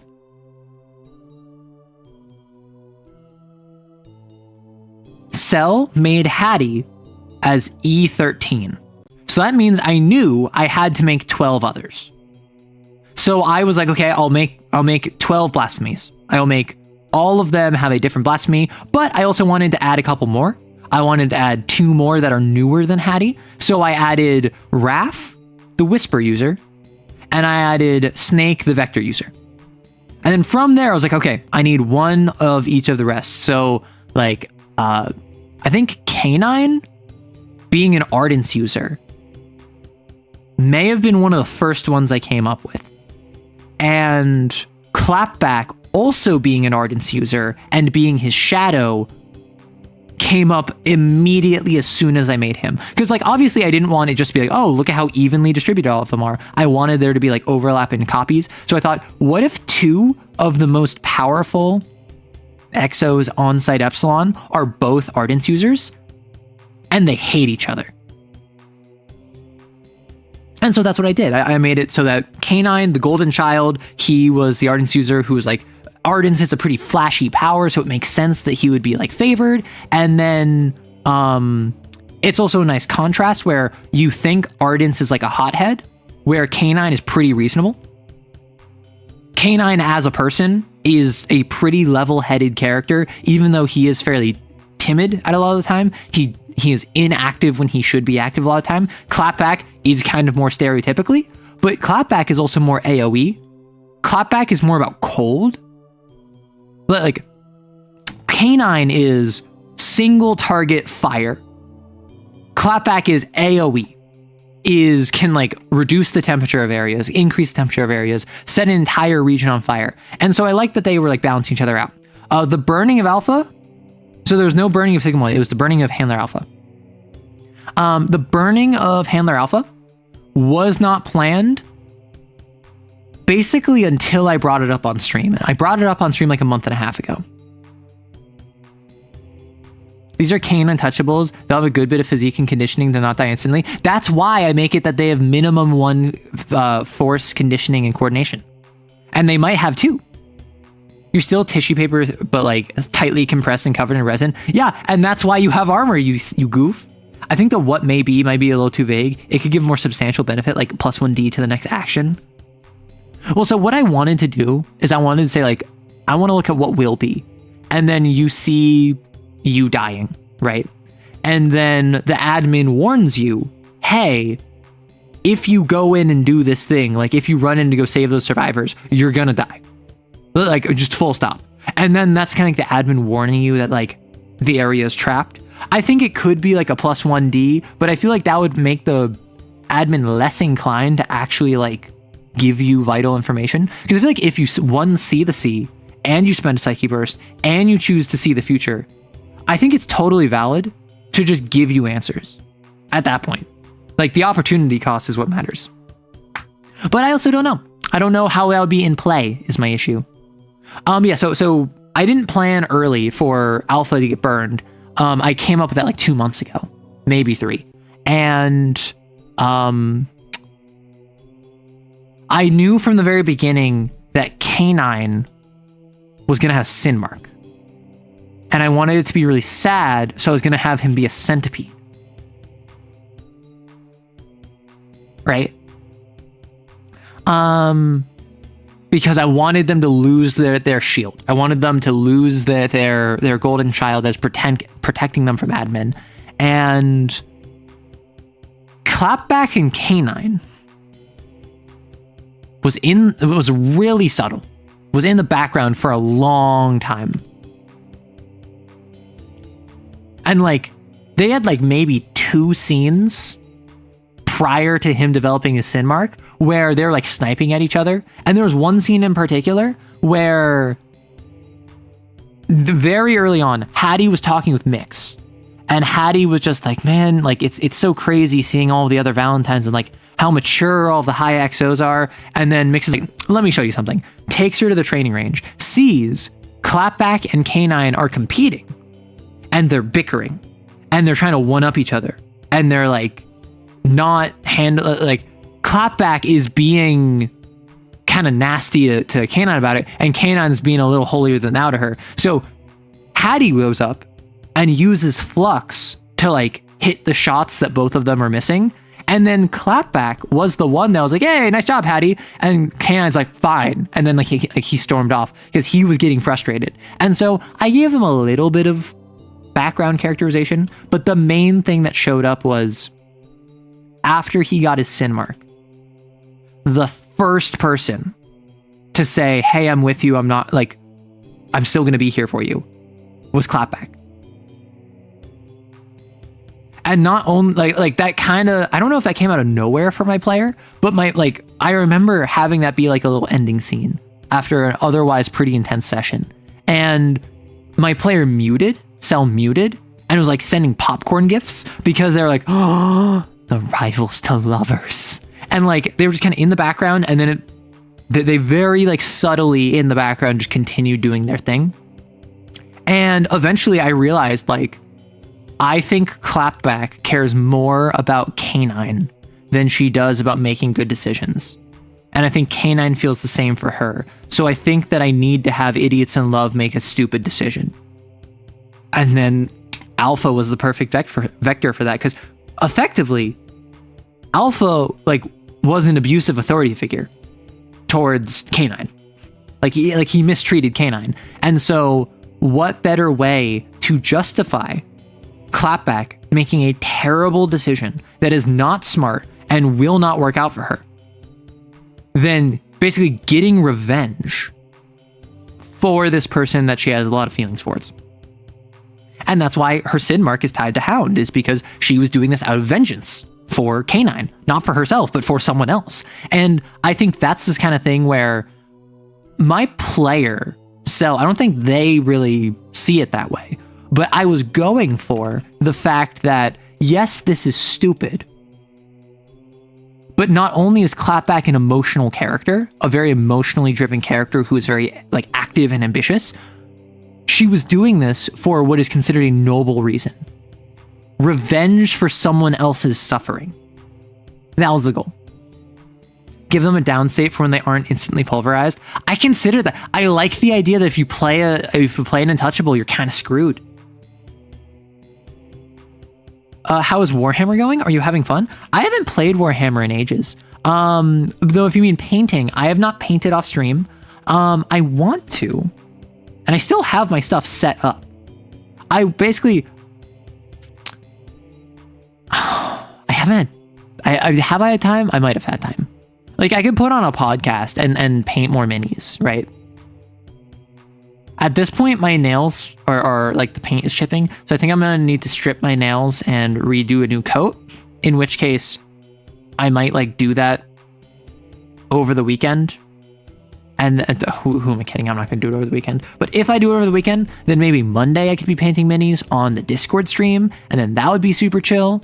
I don't know. Do people want me to do the entire NIDS army that I have on stream? Because realistically, me painting minis is just like something to keep my hands occupied. If I have a podcast on in the background, if I'm entertaining chat, it is effectively the same thing for me. The question is, how interesting do you find it to be? Is the question. Leg thing progress. Okay, so I don't know if this is progress. My legs, so for those of you who don't know, I decided purely for my own sake, I want to be able to do a leg kabedon. Right? So like person. Right? This is what I'm trying to do. Where I put my leg all the way up like above their head. I'm at the point, and I've been at the point for a couple months now, where it's like pretty firmly at like my chest, but now I can hold it longer. I can like keep my leg pretty straight. And what I've started doing is I've started doing just like a forward stretch, where like as my leg is forward, I'm leaning forward my body and I'm reaching my arm forward. So if I reach my right leg forward, I'll reach my left arm onto my ankle and my right hand against the wall. So I'm at the point where I'm not like getting my leg at the point where it's like that, right? I don't think I'm going to get there anytime soon, so I'm not trying to do that. But I am at the point where like I'm getting more comfortable being flexible at that position. Painting mini is good fodder for yap streams. It is. I just kind of like, I need to set it up is my issue. And that's just something where it's like, it's slightly more effort that I want to put in. So what I'll probably do is paint my nails again. I'll just do black again, but right now they're like chipping. So I got so many compliments on my nails and I was so embarrassed by it. Like unironically, I was so surprised and embarrassed at how many people were so kind. Also that video had like 80,000 views. Like what? I think, and I've had this realization, I think I might have the VTuber debuff straight up. I think that people are more willing to watch content where there is no VTuber. I think that just hand cam, where it's just my hands yapping, and I like, because I don't know how good of content that was. I don't know if it was like core audience really liked it or if it got a new audience. Looks like you picked up a chat. I'm about to kick it in the chin. Correct me if I'm wrong, Arrow, but your streaming schedule is pretty set, right? So I feel like a better question is, what would you be streaming instead? And would we rather see that? That is fair. Like my stream schedule, something that I did very early, I committed time to streams and I built my schedule with that in mind. And I think a lot of content creators who are struggling, I think they don't feel like they can justify making a schedule. And then so they fail to get that initial hook of, oh, they have a casual audience member who isn't in the Discord and isn't an active participant in chat, but they happen to be free Wednesdays at 8 p.m. their time. And that's when you start stream. So they'll hop in stream every time you start, because why not? If you stream at random times, then you'll have your regulars show up because like core audience members, core community members are gonna like show up when they can, but you're not gonna be able to like get casuals. And I think part of why schedules work so well is not to get the loyal people, the awesome community members who are there like no matter what, but the people who are interested but don't really care. I did like the Warhammer 40k painting stream is the only stream I watched the VOD of. Oh my gosh. It was scuffed content but fun, and that's not a problem. And I didn't show this in the short. I did show thigh. I showed thigh on accident. It was like a sliver of thigh, but it's enough for people to be weird about. Luckily, no one has. I don't think many people watched the VOD. But yeah, so what would I be doing instead of painting minis? And honestly, like Wednesday streams, not much. Now that I did this Black Paradox stream, now that I yapped about manga and gave my summary of it, and I don't think people are interested in me doing a video about this. I don't think people are interested in me like cutting this together in a video. So I'm probably not going to do that. I'm going to focus on other stuff, but I'm glad I did this. It was fun for me. I might do this for other stories, but in the meantime, I have to return this and I need to finish reading. Another manga that I picked up is I'm a terminal cancer patient, but I'm fine. And this is an autobiographical story of a erotic mangaka who draws BL and her experience with getting colon cancer at 38 and just kind of like literally just like dealing with the stress by documenting her journey of like how all of that went and like how the procedures were and like talking about her experiences with it. And I picked it up because one, the title was interesting, and two, she represents herself as like a rabbit, like a little anthropomorphic rabbit.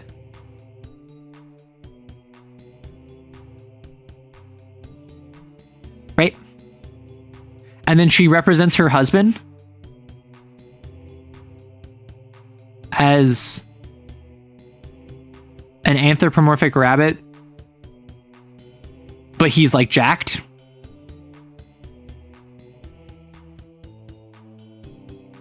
Right? So like this is how she represents her husband, which I thought was not only very cute, also he has like a luchador mask for whatever reason.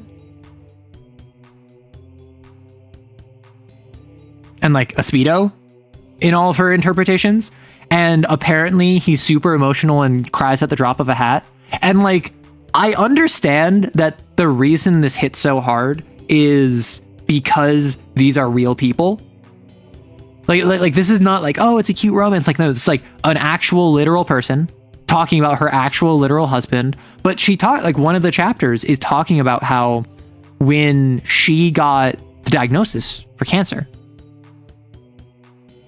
she had been going through like test after test after test. And then finally was like, yeah, okay, like this is cancer.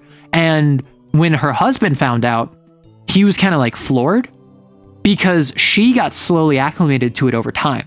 She was like getting multiple tests over time, and that basically when they knocked out one thing, knocked out a second thing, knocked out a third thing, it was like, well, this sounds like it's going to be cancer. And then when they said it's cancer, she's like, yeah, I guess it's cancer. The husband was like, what do you mean it's cancer? And she talked about how like literally like, oh, it's hard for families of patients, so you always have to support them, particularly for my husband who's suffering from depression. And this whole time he's been like super like upbeat and happy and chipper and like trying to support her as best he can. And then she's just like talking about how she went out of her way to make sure that even though he was her emotional support, when they went to the hospital, his older sister, like she got his older sister to come along because she was his emotional support. And it was just so sweet and it's so cute. And like, it obviously it's wholesome, but like it's because they're actual people that care about each other in real life. So I've been reading that. Thigh, the audacity. What's next? Ankles. To be clear, I also very much enjoyed the stream for what I was able to catch, and I'm thoroughly enjoying the variety. Honestly, I consider myself a variety channel. Now, clearly, obviously, I think that's mostly around TTRPGs. But like, I've been talking about like 40K for a while. I did writing advice for a minute, which I've since just repackaged as other videos because they didn't get as many views.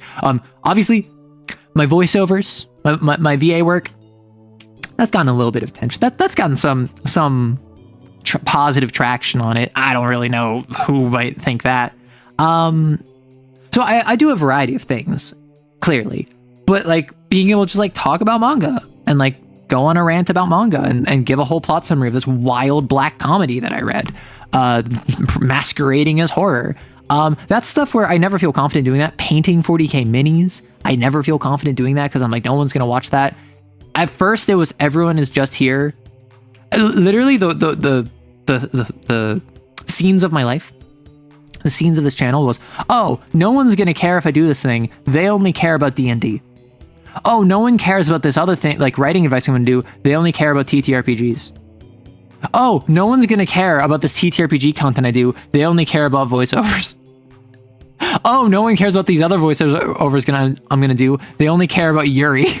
Like, there's always something that is the most popular thing, and I know it's the most popular thing, and the audience knows it's the most popular thing, and there's demand for it, and like, there's a lot of pressure to just only deliver what that thing is. But also, I was talking with a friend about this.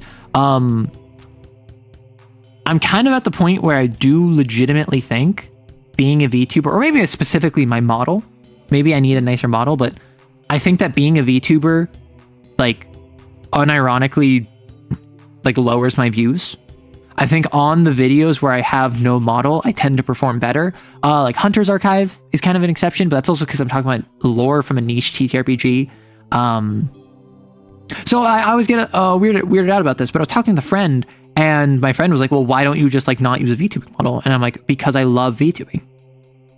What got me into content creation, not what made me want to be a content creator, but what actually galvanized me to start content creation was being a VTuber. And even though I'm pretty firmly outside of the quote unquote like VTubing community, and I would say probably 95% of my audience, I am either the only VTuber they watch, or I'm the only VTuber they watch with any consistency, because I have a very strong TTRPG audience and a very strong voiceover audience, neither of which are particularly enmeshed with VTubing. I love it. And my goal, eventually, is to be the sort of person that can be both in the VTubing community and the TTRPG community.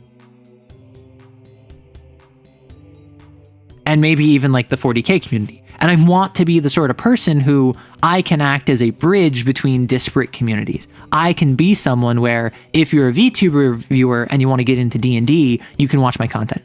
If you're a D&D viewer and you want to watch VTubing stuff, you can get into my content. And then you can kind of like osmosis across my interests, right? Just throwing out the option for a new model. I wanted to try that. I wanted to see if I could do that. I don't know if I could. That's my issue. I don't think Throne has the option for a VTuber model unless I like go to a specific website that I would like buy a pre-made, is my only guess. Let me look right now. Let me check right now. Because I just opened a Throne and people were immediately silly about it. If I go add to wish list, VTube model. Nope. I can add a book called Road to VTubing Zone. I can add stream packs that are related to VTubers, but there appears to be no model, which is sad. However, I am the exception. I watched 3 of them and all are niche. Yeah. Do what you like. The model's funny. Yeah, exactly. Arrow varieties. Yeah, so like one of my first thoughts when I started, when I was talking about starting a Throne, I thought it would be funny to add in like, hey, here's a model I don't know how much it's going to be, but let's put like $1,000 on it. And over the course of like the next year, y'all chip away at like $1,000, and then eventually I get a new model, and then because y'all paid for it, y'all are responsible for what it ends up being, right? Like, because if you're just like, I want you to be in a full suit of plate mail, I'd be like, Pog. I want you to be in an old-timey diver suit, Pog.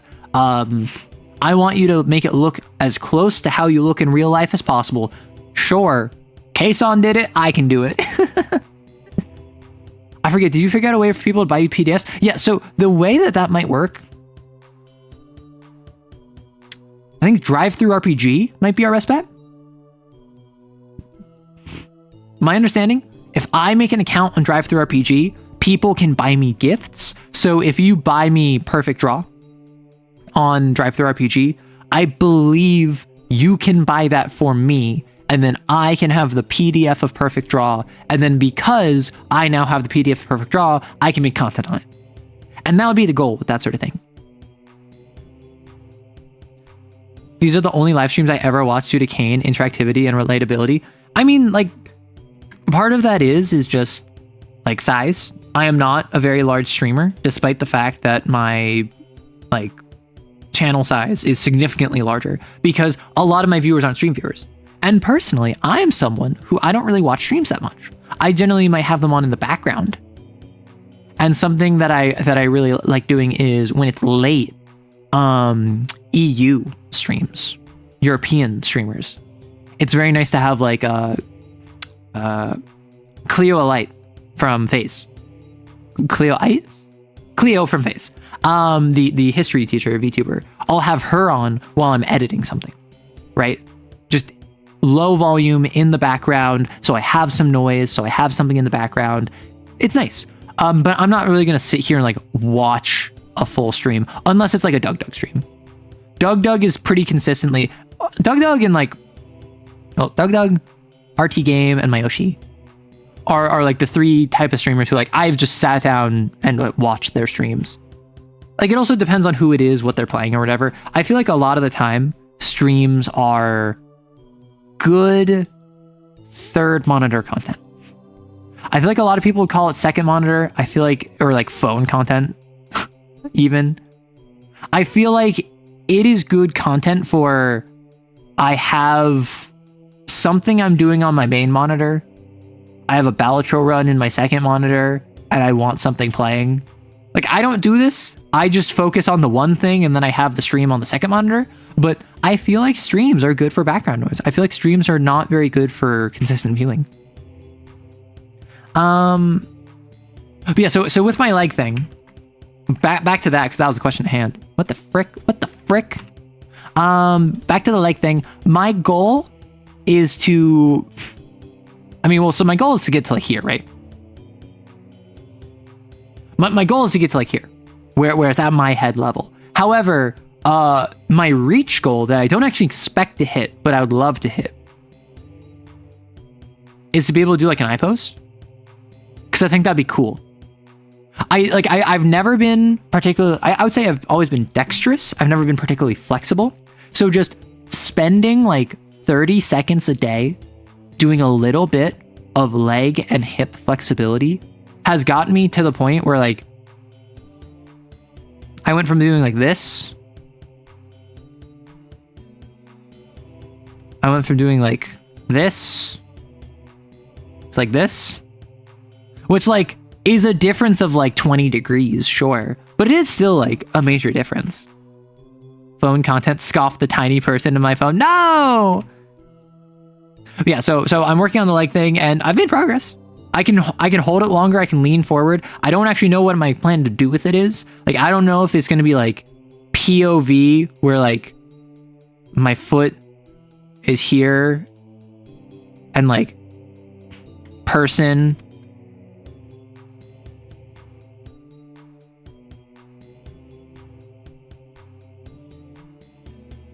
is here.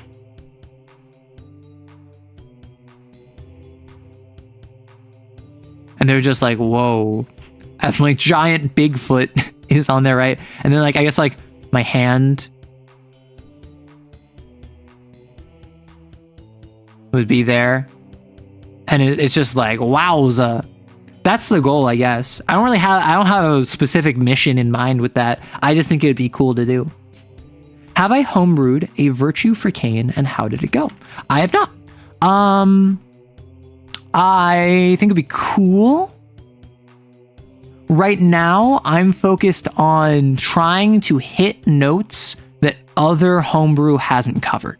So a lot of homebrew has made sins, a lot of homebrew has made virtues, a lot of homebrew has made blasphemies, and agendas.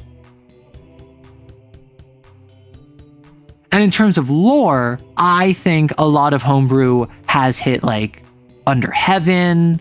I think a lot of it's hit like Temerity, all the cool stuff, right? And so what I want to focus on, like with my Cain supplement, is not only stuff that's relevant, but like, what are the different sites like? What like distortions are a new thing that I added to the, but is based off of like drifters and stuff.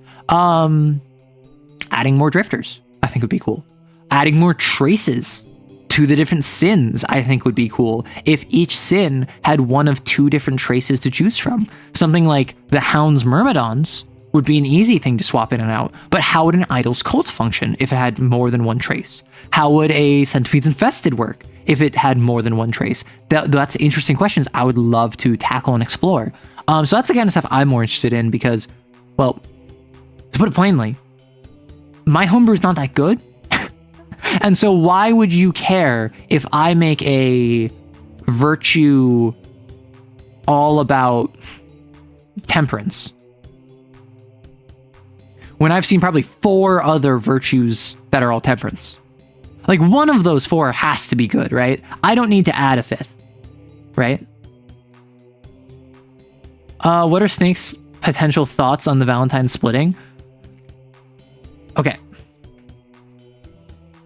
I haven't seen anything about becoming virtues is another thing. I have not seen any I mean, there probably is, but like mechanics surrounding becoming your own virtue and making your own with your own high blasphemy. I haven't seen any mechanics of that, probably because that's not what the game is about, but I think that's cool, so I would love to add that in. I like homebrewing, even though I don't like using other people's homebrew. I know, hypocrite, calm down. What are my thoughts on Snake's potential thoughts on the Valentine splitting? So what this is going to be, and we started the hunt already. We have already started Writhing Memory. And Snake is going to... Gosh. Basically, Snake, do I want to tell you? I'm a snake. Yeah, that's what it is. There you go. Could a person with no grace become one of Faith's chosen? I mean, no. Because no one has no grace but Faith. Everyone has grace. Everyone has a small amount of grace except for Faith. Even if I am an untouchable, I have trace amounts of grace. Even if I am a normal human in the world, I have small amounts of grace. Even if I am the most baby of baby XOs that can't even use Blast, I have grace. Faith is the only person in recorded history that has no grace. And her blasphemy basically suppresses your grace. It removes your grace. It flushes your grace from your system. And so you can't have someone that has no grace in the first place. But if you had someone that had like baby amounts of grace, no grace, effectively rounded down, I don't think they would be powerful enough to survive and get to the point where they can like get null or immaculate defiance against heaven, right? In my setting, it is canon that Faith, without any grace, hit Cat 5 before developing her halo and immaculate defiance against heaven. She is just built like that. She killed 8 sins before she developed immaculate defiance against heaven, because she didn't have blasphemies. This was the 1700s. She had a dual weighted, like both sides are weighted, bow staff effectively, and was defending her monastery and killed 8 sins. She saw them as demons. She saw herself as a defender of the faith and the church. And with that faith, and also the fact that she had no grace, she managed to kill 8 different sins. And then that manifested Immaculate Defiance Gets Heaven and like her high blasphemy. And suddenly she became one of the best, effectively. That being said, in my game, it's also Bond is bonding with Faith. And in the most recent session, spoilers, Bond got null because Faith is basically saying like, hey, Canine and Clapback, or as she refers to them as, Cinema Roll and Gudetama, because those are the gifts she gave them. If you remember in the short story, Clapback gave Canine her Cinema Roll keychain, and in game in one of the sessions, Canine gave her his sticker of Gudetama because she said how much she loves Gudetama, and that like really rizzed her up. Like, Faith remembers them as their stuff. It's really cute. So Bond got null because Faith said, hey, like Gudetama and Cinema Roll, someone's gonna need to go grab them. And I think that if you're the one to go grab them, you might actually be able to talk them into coming back. You might be able to bring them back without killing them. And so I want to give you the tools to help capture those XOs. And then from there, in accordance with us working towards curbing your bloodlust, because she has like the affliction, the bloodlust that like lingers with her. I think that she got the permanent agenda kill from the Hound. Faith is saying that can be an outlet for your aggression. And you can help me be one of the best capturers of binders out there. And so basically, Bond, despite not being able to go Gamma, despite having Sin Mark, despite being one of the last Valentines, is basically being like mentored by Faith and is like, yeah, like, I want to train you to capture binders, and I want you to be the sort of person that can talk them down and get them to come peaceably. I think that would be good for you, and I think you have it in you. You are an incredibly social person. You're an incredibly good at talking to people person. Not to mention, if I help reduce your grace levels with null, that will help with your bloodlust as well as your sin mark. And so Bond is like kind of tempted there. But that's all after this current hunt, if Bond survives. Gives a vague hint of what Snake has done. All right. Thus proving the power of Stick. What are Snake's potential thoughts? What I will say, Snake has gathered all MIA XOs that he could find. Watson, that is Acme, that's Faust, that is Newton. That did involve Sister, but Rancor rescued her. Rancor, her bound sin, brought her out. Snake, as a perfect idol, has 4 XOs. What are the trauma questions of an idol? What was your dream? Why did you give up on it? Like, why aren't you loved? Why aren't you capable of being loved?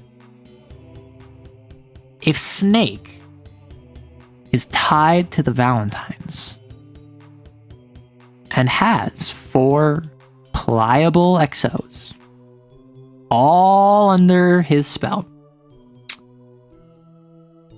well, it's only natural to want to bring out perfection in them, isn't it? And they have such ugly feelings in their chest. Faust has always been wanting. Faust has always been someone who has this toad within him. He really just grew up poor. He learned black market connections. He learned to be a grinder, a grifter. That's so unsightly for him. No. I will shape you, and I will give you everything you need, so that the only thing you don't have is community. And from there, another idol can flourish. And Newton is a slave to the work. She's always caught up in trying to do that next device. Newton, please. You have control of your life. You don't need to become a spider. You can be perfect.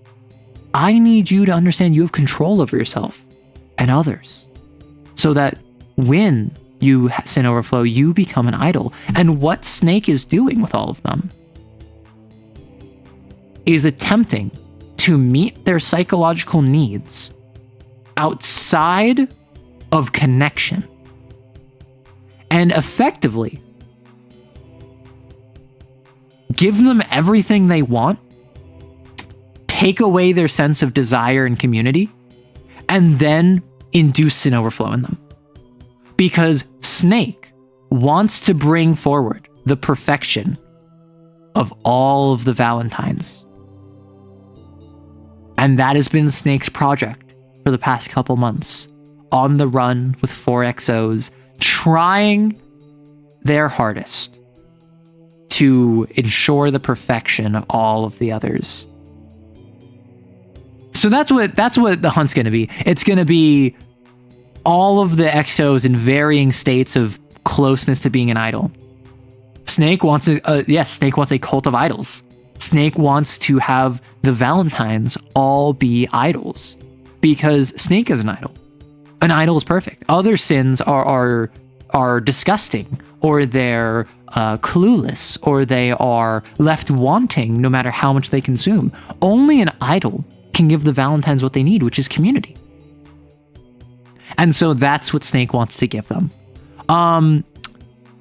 Does anyone want to hear what my current run of what Snake's appearance is? At present, I am absolutely being influenced by the lovely Alza's art of Perfect Snake.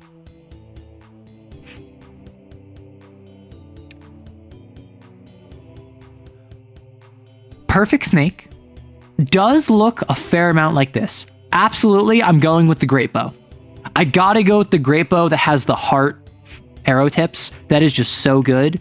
The initial Snake was this three-pronged, three-headed, three-torsoed.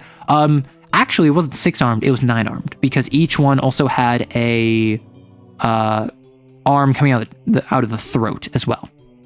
But it was initially this, and Alza's interpretation is that it would grow into this. And I love the fact that now all of the three different forms have all blended together and all fused and melted together. I do love that. That was right when it imagoed. So what I'm going to do, I'm going to have Snake be of the three faces of Snake, which was like the kind of boyish, like youthful face, the handsome face in like the 20s, like the chiseled jawline of like a grizzled adult, the runner's face, and the like face in the 20s, and the runner's body, one out. So Snake's ideal form is being like handsome dude who's look maxing, a lean, muscular body that nevertheless is not like overbearing. However, from behind the head, the smeared remains stretched out back of the other heads are present. And I do think that they're covered in hair. I do think that hair drapes over them, much like in Alza's interpretation. So I don't even know why I'm attempting to draw this. Like, Alza drew it right here. I think, like, this section of it, literally, I'm just going to steal it. And then these, like, all being stacked atop one another, the shoulders, I love that. And I have no idea what this is. It's like this giant scarf thing. like, why not? Sure.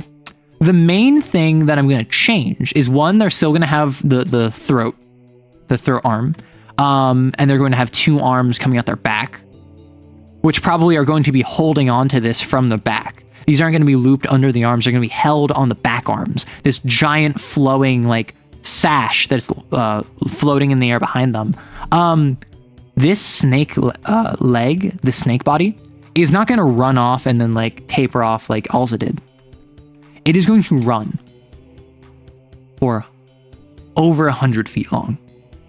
And it is going to coil in on itself. And it's going to be 2 feet thick at its thickest point.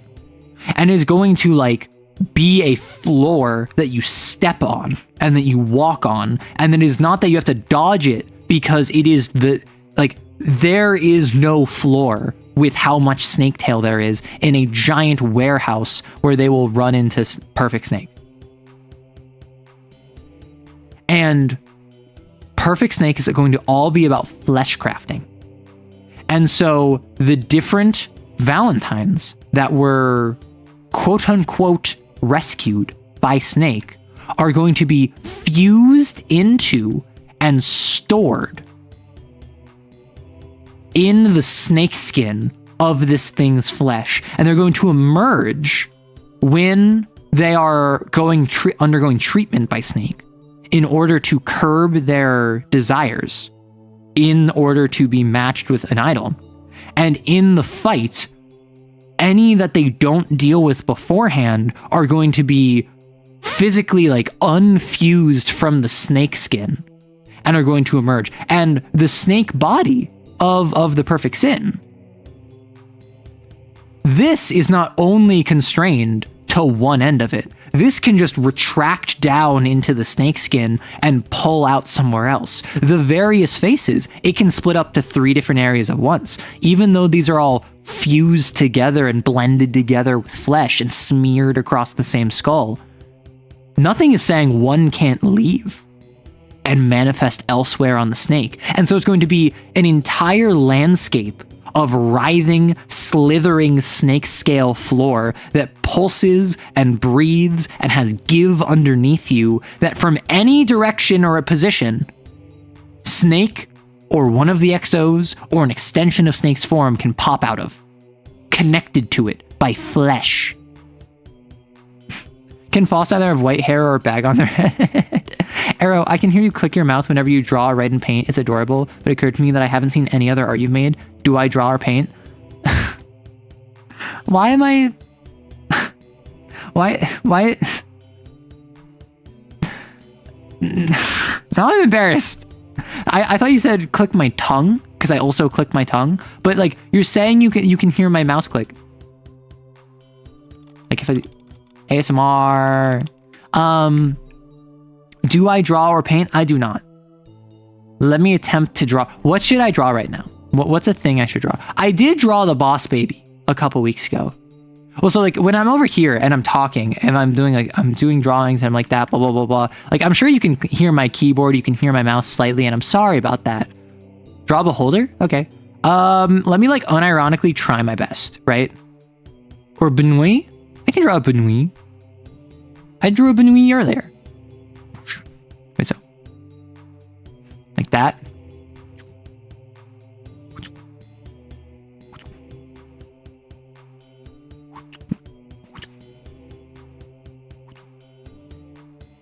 And then this would be...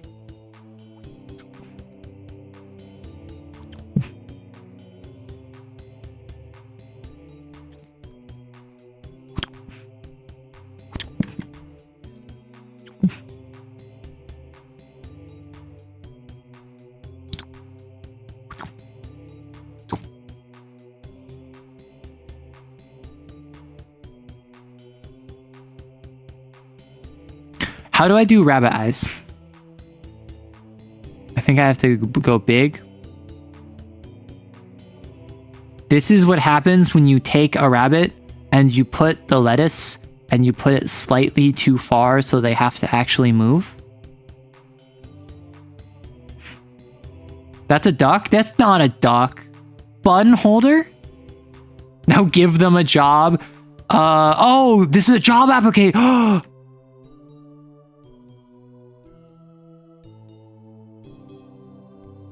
That's why they're angry, is because you're giving them a job app. Okay, so this is my bunui. Dot or massive? Yeah. There you go. Yeah.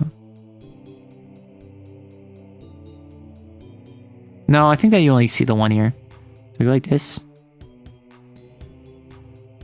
Well, no, so...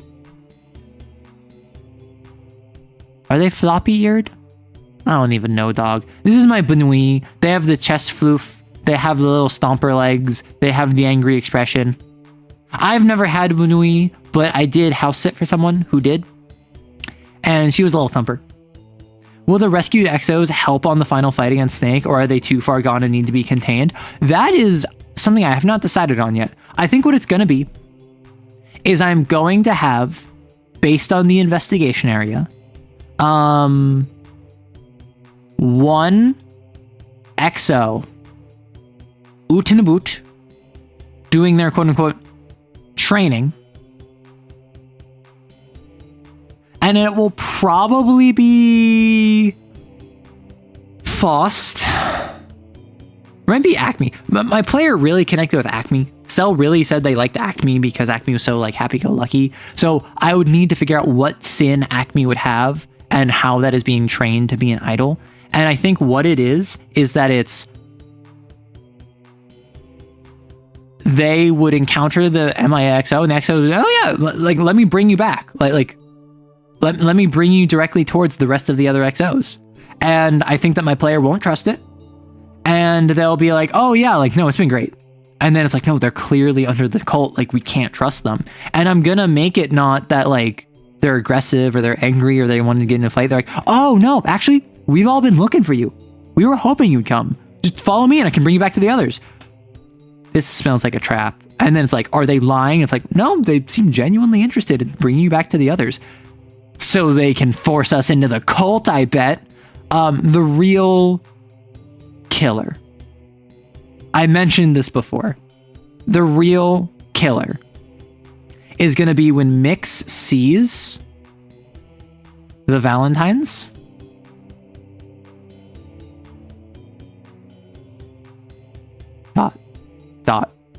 Dot.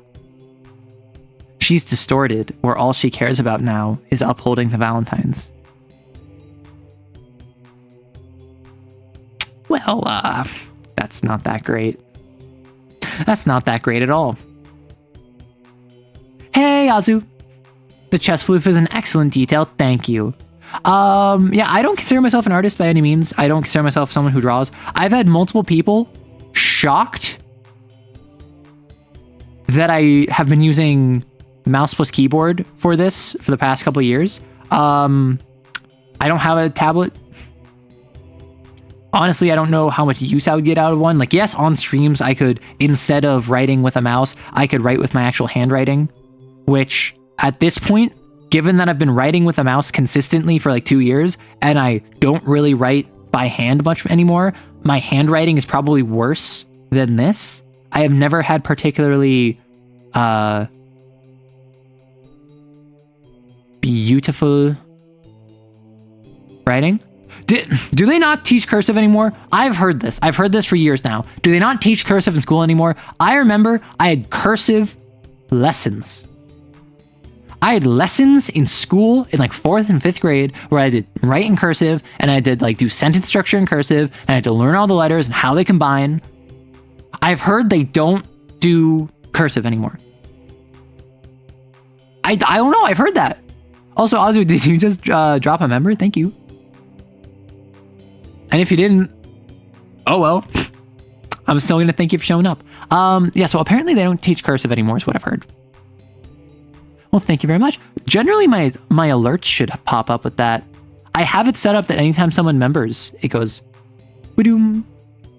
I had cursive lessons. Yeah, they gave us cursive at 4th and 5th grade. And even if my school didn't, I think that my mother would have made me learn. I don't know if anyone else had this. Growing up, did anyone else have to do like extra homework at home?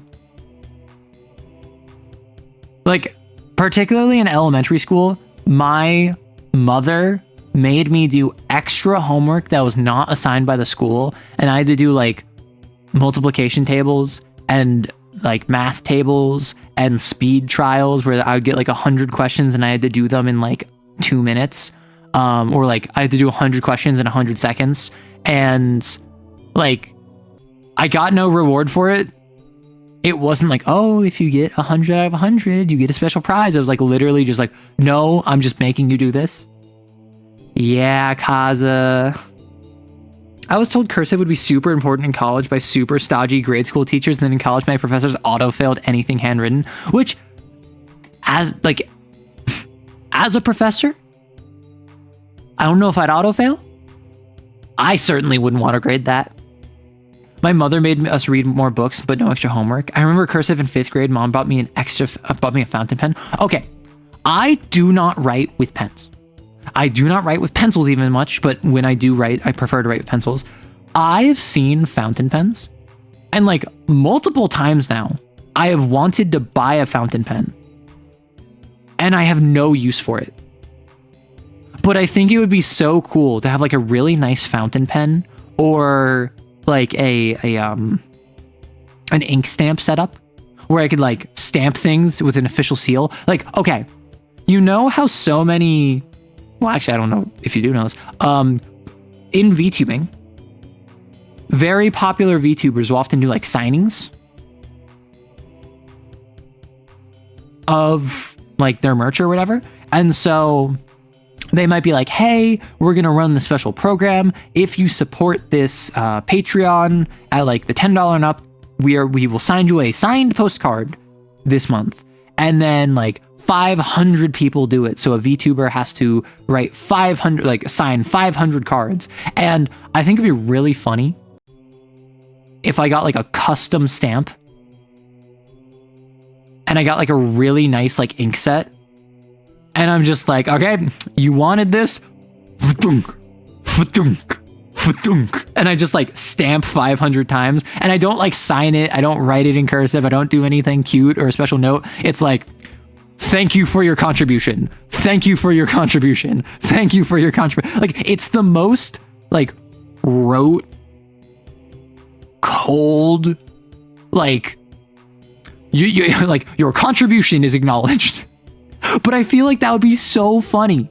I feel like it would be so much funnier to get something like signed by a VTuber, which was just like a stamp, which was intentionally designed to be as detached as possible, than it is to get like a, oh my gosh, thank you so much, heart, like signed by name, because one feels significantly less authentic.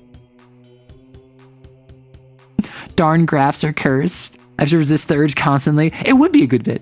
Would there at least be a small arrow kisser on the side? There would, absolutely.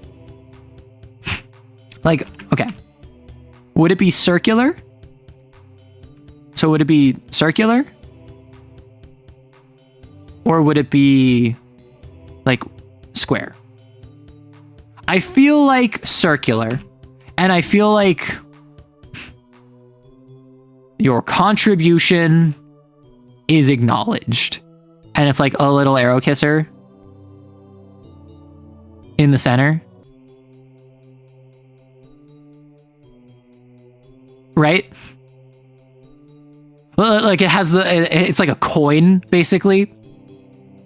Oh, and then what we could do is we could also have it be where like, so this has like text there, right? So like this like Pokeball section is where the text is, like your contribution is acknowledged, or maybe is acknowledged, right? And then this has like a little top hat or like a little fedora because like the goons, and then like y'all have like y'all have a really nice like 3-piece suit. Wait. And then you have like the little tie that goes down. And like you're really snazzed out. Wait, this would be so fun. And then like every time anyone wants me to sign anything, I just say, your contribution is acknowledged.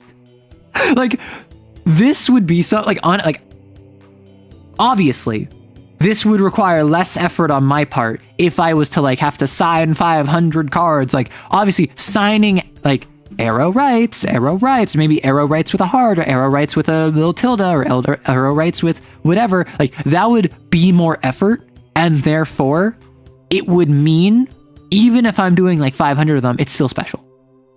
The fact that this is so purposely obtuse, this is so purposely, like, designed to register as me not caring, even though obviously I put in a lot of effort to, like, actually setting it up, I think would kind of be the perfect representation of this community.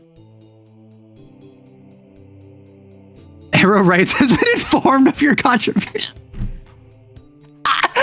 Or Arrow Rights acknowledges your contribution. Arrow acknowledges your contribution to the Arrow Kissers. Or maybe you have been perceived. Yeah, I don't know. You have been perceived might be pretty good. The arrows. No. That's the thing, Azu. It's not a stamp of approval. It's explicitly not a stamp of approval. It's a stamp of acknowledgement. Oh my gosh, you spent like $10,000 on the channel and you gave away all of your life savings to the Arrow Kissers, and also you single-handedly solved blindness. Your contribution has been acknowledged. You have been perceived by Arrow. Only some of us goons, most of us are ruffians and grunts. Well, yeah, I imagine a lot of you do start grunting when you watch my stream. You have been perceived broke me in the middle of my office. I don't know. I feel like, oh, what if I got a slew of them? What if I got one is like, your contribution has been acknowledged. Wait, what if I make a gotcha? What if I make two identical ones and one of them is you have been perceived? And then one of them is Arrow acknowledges your contribution. And then like every like 15 that I'm stamping, I grab the Arrow has acknowledged your contribution. I put that in like a golden ticket for Willy Wonka. And so if you like contribute at the, you get a signed card level, like 1 in 10 has a special Arrow appreciates your contribution, and you sign up for the gotcha. Like, I love gambling. That sounds like it'd be very funny. Thank you for your contribution to the Union Laborer Compensation Fund. And that one has a thumbs up emoji. Yeah, that one is significant. Or like,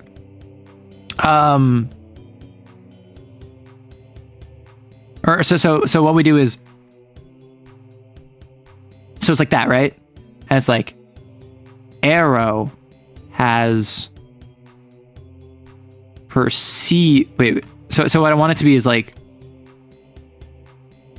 perceived you, right? And then like, so like the standard stamp you get is this one, but then like 1 in 15, I just make it this, complete with like, purposely it doesn't fit. I had to like scrunch all the letters together at the end to make it fit. Like the most low effort. Clearly, I did not think this through before like ascribing to it, but it's special. It's like the 1 in 15. That's the kind of stuff that like, I love high effort looking like it's low effort. And I understand that is because I've been alive on the internet in the last 16 years. However, it does have a certain endearing quality to me. And then there'll be one super like 1 in 10,000. The one rare super 1 in 10,000 is just like, I don't know if I can make this joke. I'm not gonna make that joke. The super rare like one in a run kind of deal is just like,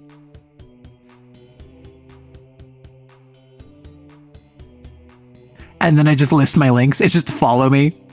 It's literally just like the 1 in like 10,000 option is just, here's all of my socials, follow me.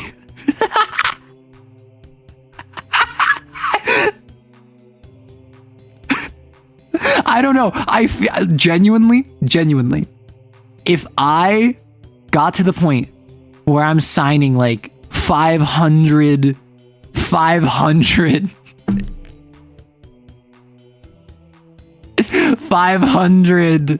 like cards or whatever, I think it would be really funny to have like the 1 in 500 chance get the ultra rare where it's just my socials. I love high effort looking like it's low effort. Something sweet bro and hella Jeff. Absolute bit, exactly. If the bit don't commit, you must acquit. Yeah, the full URL. Like, and it's like you have to type it out by hand. I already subscribed to you on YouTube years ago. Cracks whip. Get back in there, buddy. Gosh. It's been 3.5 hours. I think we wrap up unless anyone else has anything else they want to ask. If you have any questions for me, hit me up. Ask me anything except what happened in the dissolution of the USSR in 1993. And aside from that, we talked Black Mirror and then Kane. Make the ultra rare look actively worse than the common. That's what I'm saying. I want it to be like, if we get to the point where I am like popular enough or that there is like, I probably could, and this terrifies me, I probably could launch merchandise and I probably would get a return on investment at this point. Or maybe not. Maybe I'm severely overestimating. Maybe the community is not as interested in it as I would like. But I feel as though if I launched like arrow keychains, an arrow kisser plush with a little like plush gun, I feel like that would sell at least a double-digit number of units. And normally when you go through this kind of thing, so long as you're not trying to like maintain it in perpetuity, if you're just doing a run, you usually need like 20 or 50 or 100 units sold to make even. I have one last thing to inquire. When will the playtest roll be pinged? I keep not doing that.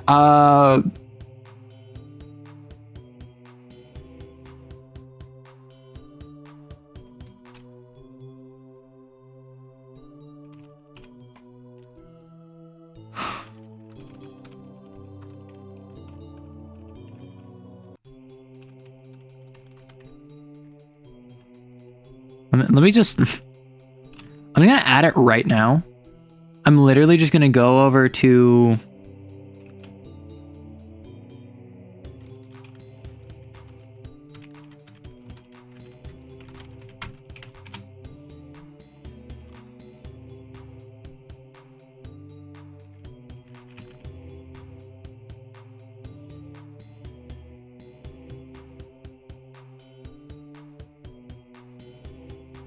And that's just what I'm gonna do. I'm just gonna add the arrow playtest roll. I'm just gonna post a menacing GIF, and if games still don't keep getting played, then I'm actually gonna like put in effort to like setting up a schedule. Like all of you are on the server. All of you are connected to Xeneolithic and or Arrow Rights. All of you are in the same space. There is no reason you should not be comfortable chatting with each other. Now, if you're shy, obviously, that's why people start games. That's why I'm pushing the lever. Oh, is the email on your YouTube one to use? Yeah, so like unironically, if anyone has stuff that they need to reach out to me and they're not like on the Discord or something, my email is probably like one of the better ways to do it. I check it daily. Particularly if you have like, if you have business inquiries, like for instance, if you're trying to like get me as an editor, or you want to like connect a sponsor to me, or what you want to send me a TTRPG, like email is the way to go. It is just arrowkiss rights at gmail.com, right? Arrow rights was taken, so whoop. Push the lever, arrow. Wrong lever. My dumb friends were tired and didn't have the spoons to species create last night. Oh, exactly. One keychain is just a custom-made plastic post-it note. Yep. Okay. I don't feel confident doing this now.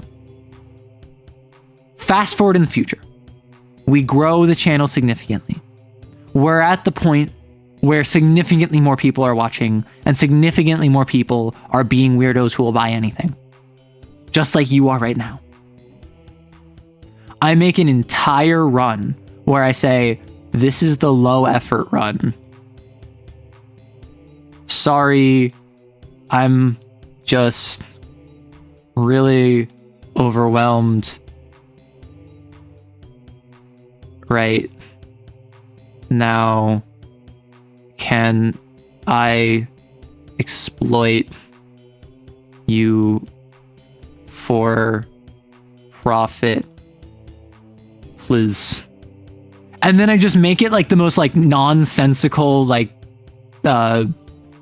merch. It's like a $15 keychain where the entire keychain is literally just like a plastic covered and embossed piece of paper that is a like printer printed piece of fan art or like art that I commissioned or whatever. And it's like the most nonsensical thing. And the whole run is just, sorry, I'm just really overwhelmed right now. Can I exploit you for profit, please? And I think that would be really funny. Enjoy Perfect Draw. I don't have a drive-through RPG is the issue.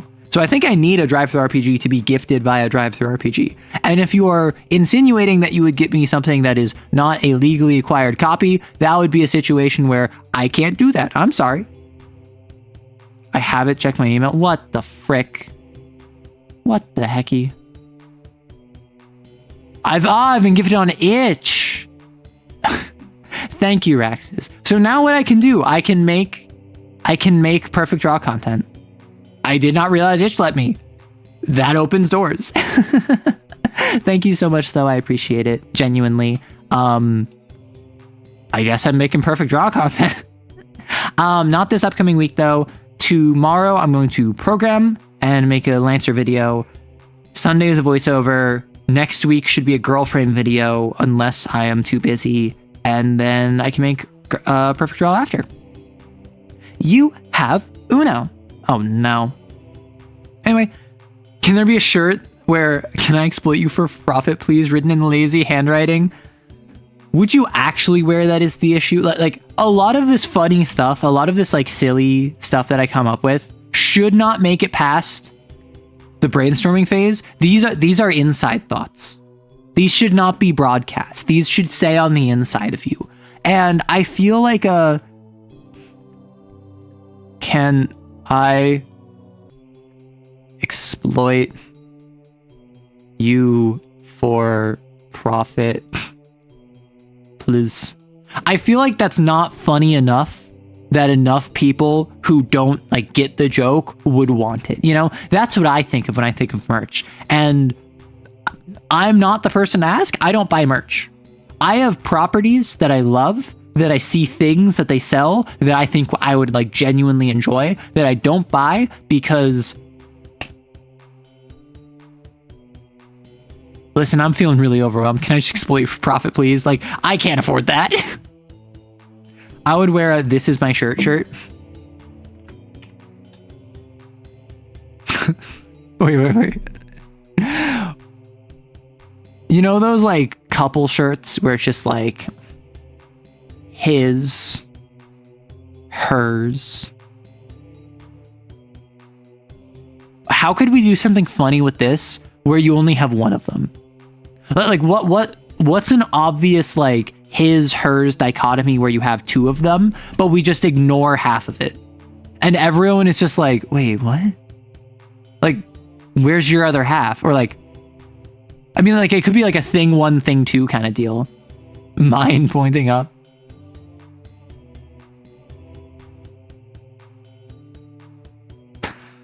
I'm having an inside thought that I'm gonna say on stream because I have no sense of propriety.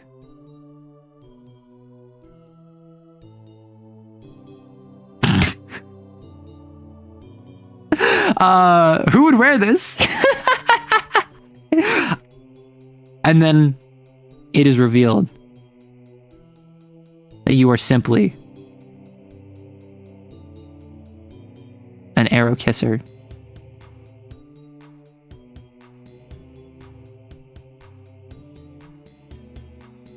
Never in a million years. How to make you feel Arrow's kiss her. Darn, buy me dinner first. No. You're my viewer. And then like this is just scratched out. It says viewer. Oh, that makes it worse. No, like the kisser is just like scratched out and it says viewer. Oh my gosh, that'd be so silly. Send me in, coach. See, you get it, Bill. I mean, it could always be like enemy of state. Feel like that could be fun. That could be cute. I wasn't even gonna wear it, and now I need to figure out a way to wear it even less. Thank you. You got it. Someone on the Discord, someone on the Arrow Cord, they posted a meme. I love not having any sense of propriety. Someone sent a meme, which was, yeah, it was this. It was, they found someone that posted, they drew the malaria mosquito and the hantavirus rat making out for chemistry. And so, people were like, ew, delete this, remove this at once. And I was like, hold up. Let them cook. And everyone's like, no, do not let them cook. Do not let them cook.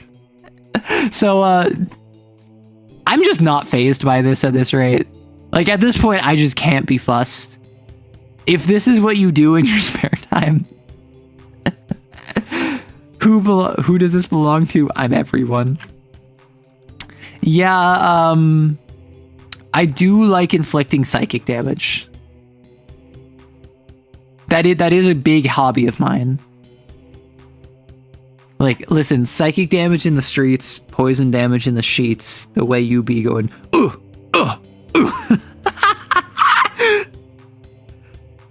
I would wear it if it said Arrow's couple.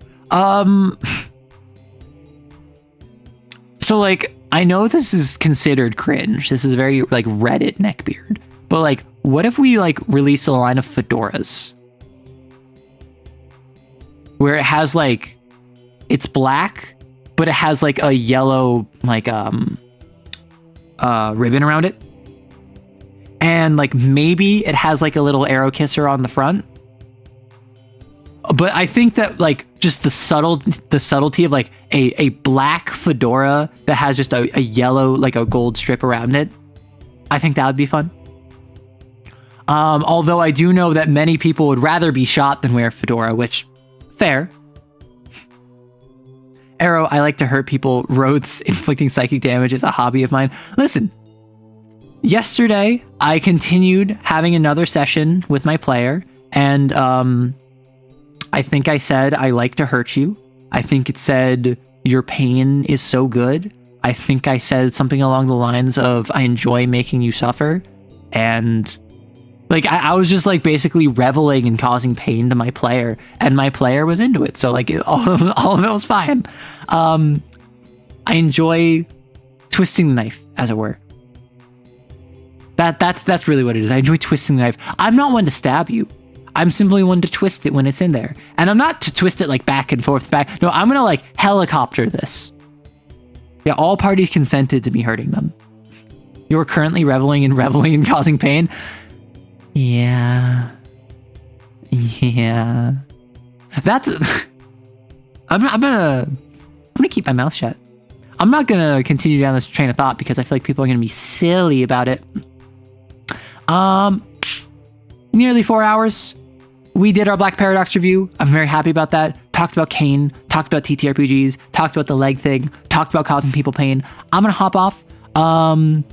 If you're on the Discord, set up a game as the Neolithic. This is your final warning. You will not be given a second chance. That's a lie. I will give you many chances.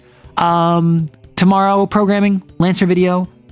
Next Wednesday, probably just yapping. Maybe another mini painting stream. Who knows? And next Friday will probably be another chill stream. Friday might be the mini painting stream. And Wednesday's a yapping stream. And then I should have Girl Frame done next week. Arrow suddenly finds their sense of propriety. Yeah, I dropped it down here. Let me bend over to pick it up. Whoops, not letting you see that. Sorry. Have a good one. Yeah, you have a good one as well. Thank you all so much for swinging by, whether you're a lurker or you're a VOD watcher or you're an active participant. I appreciate you so much. Have a good day, morning, evening, night. afternoon, whenever, and take care of yourself. Goodbye.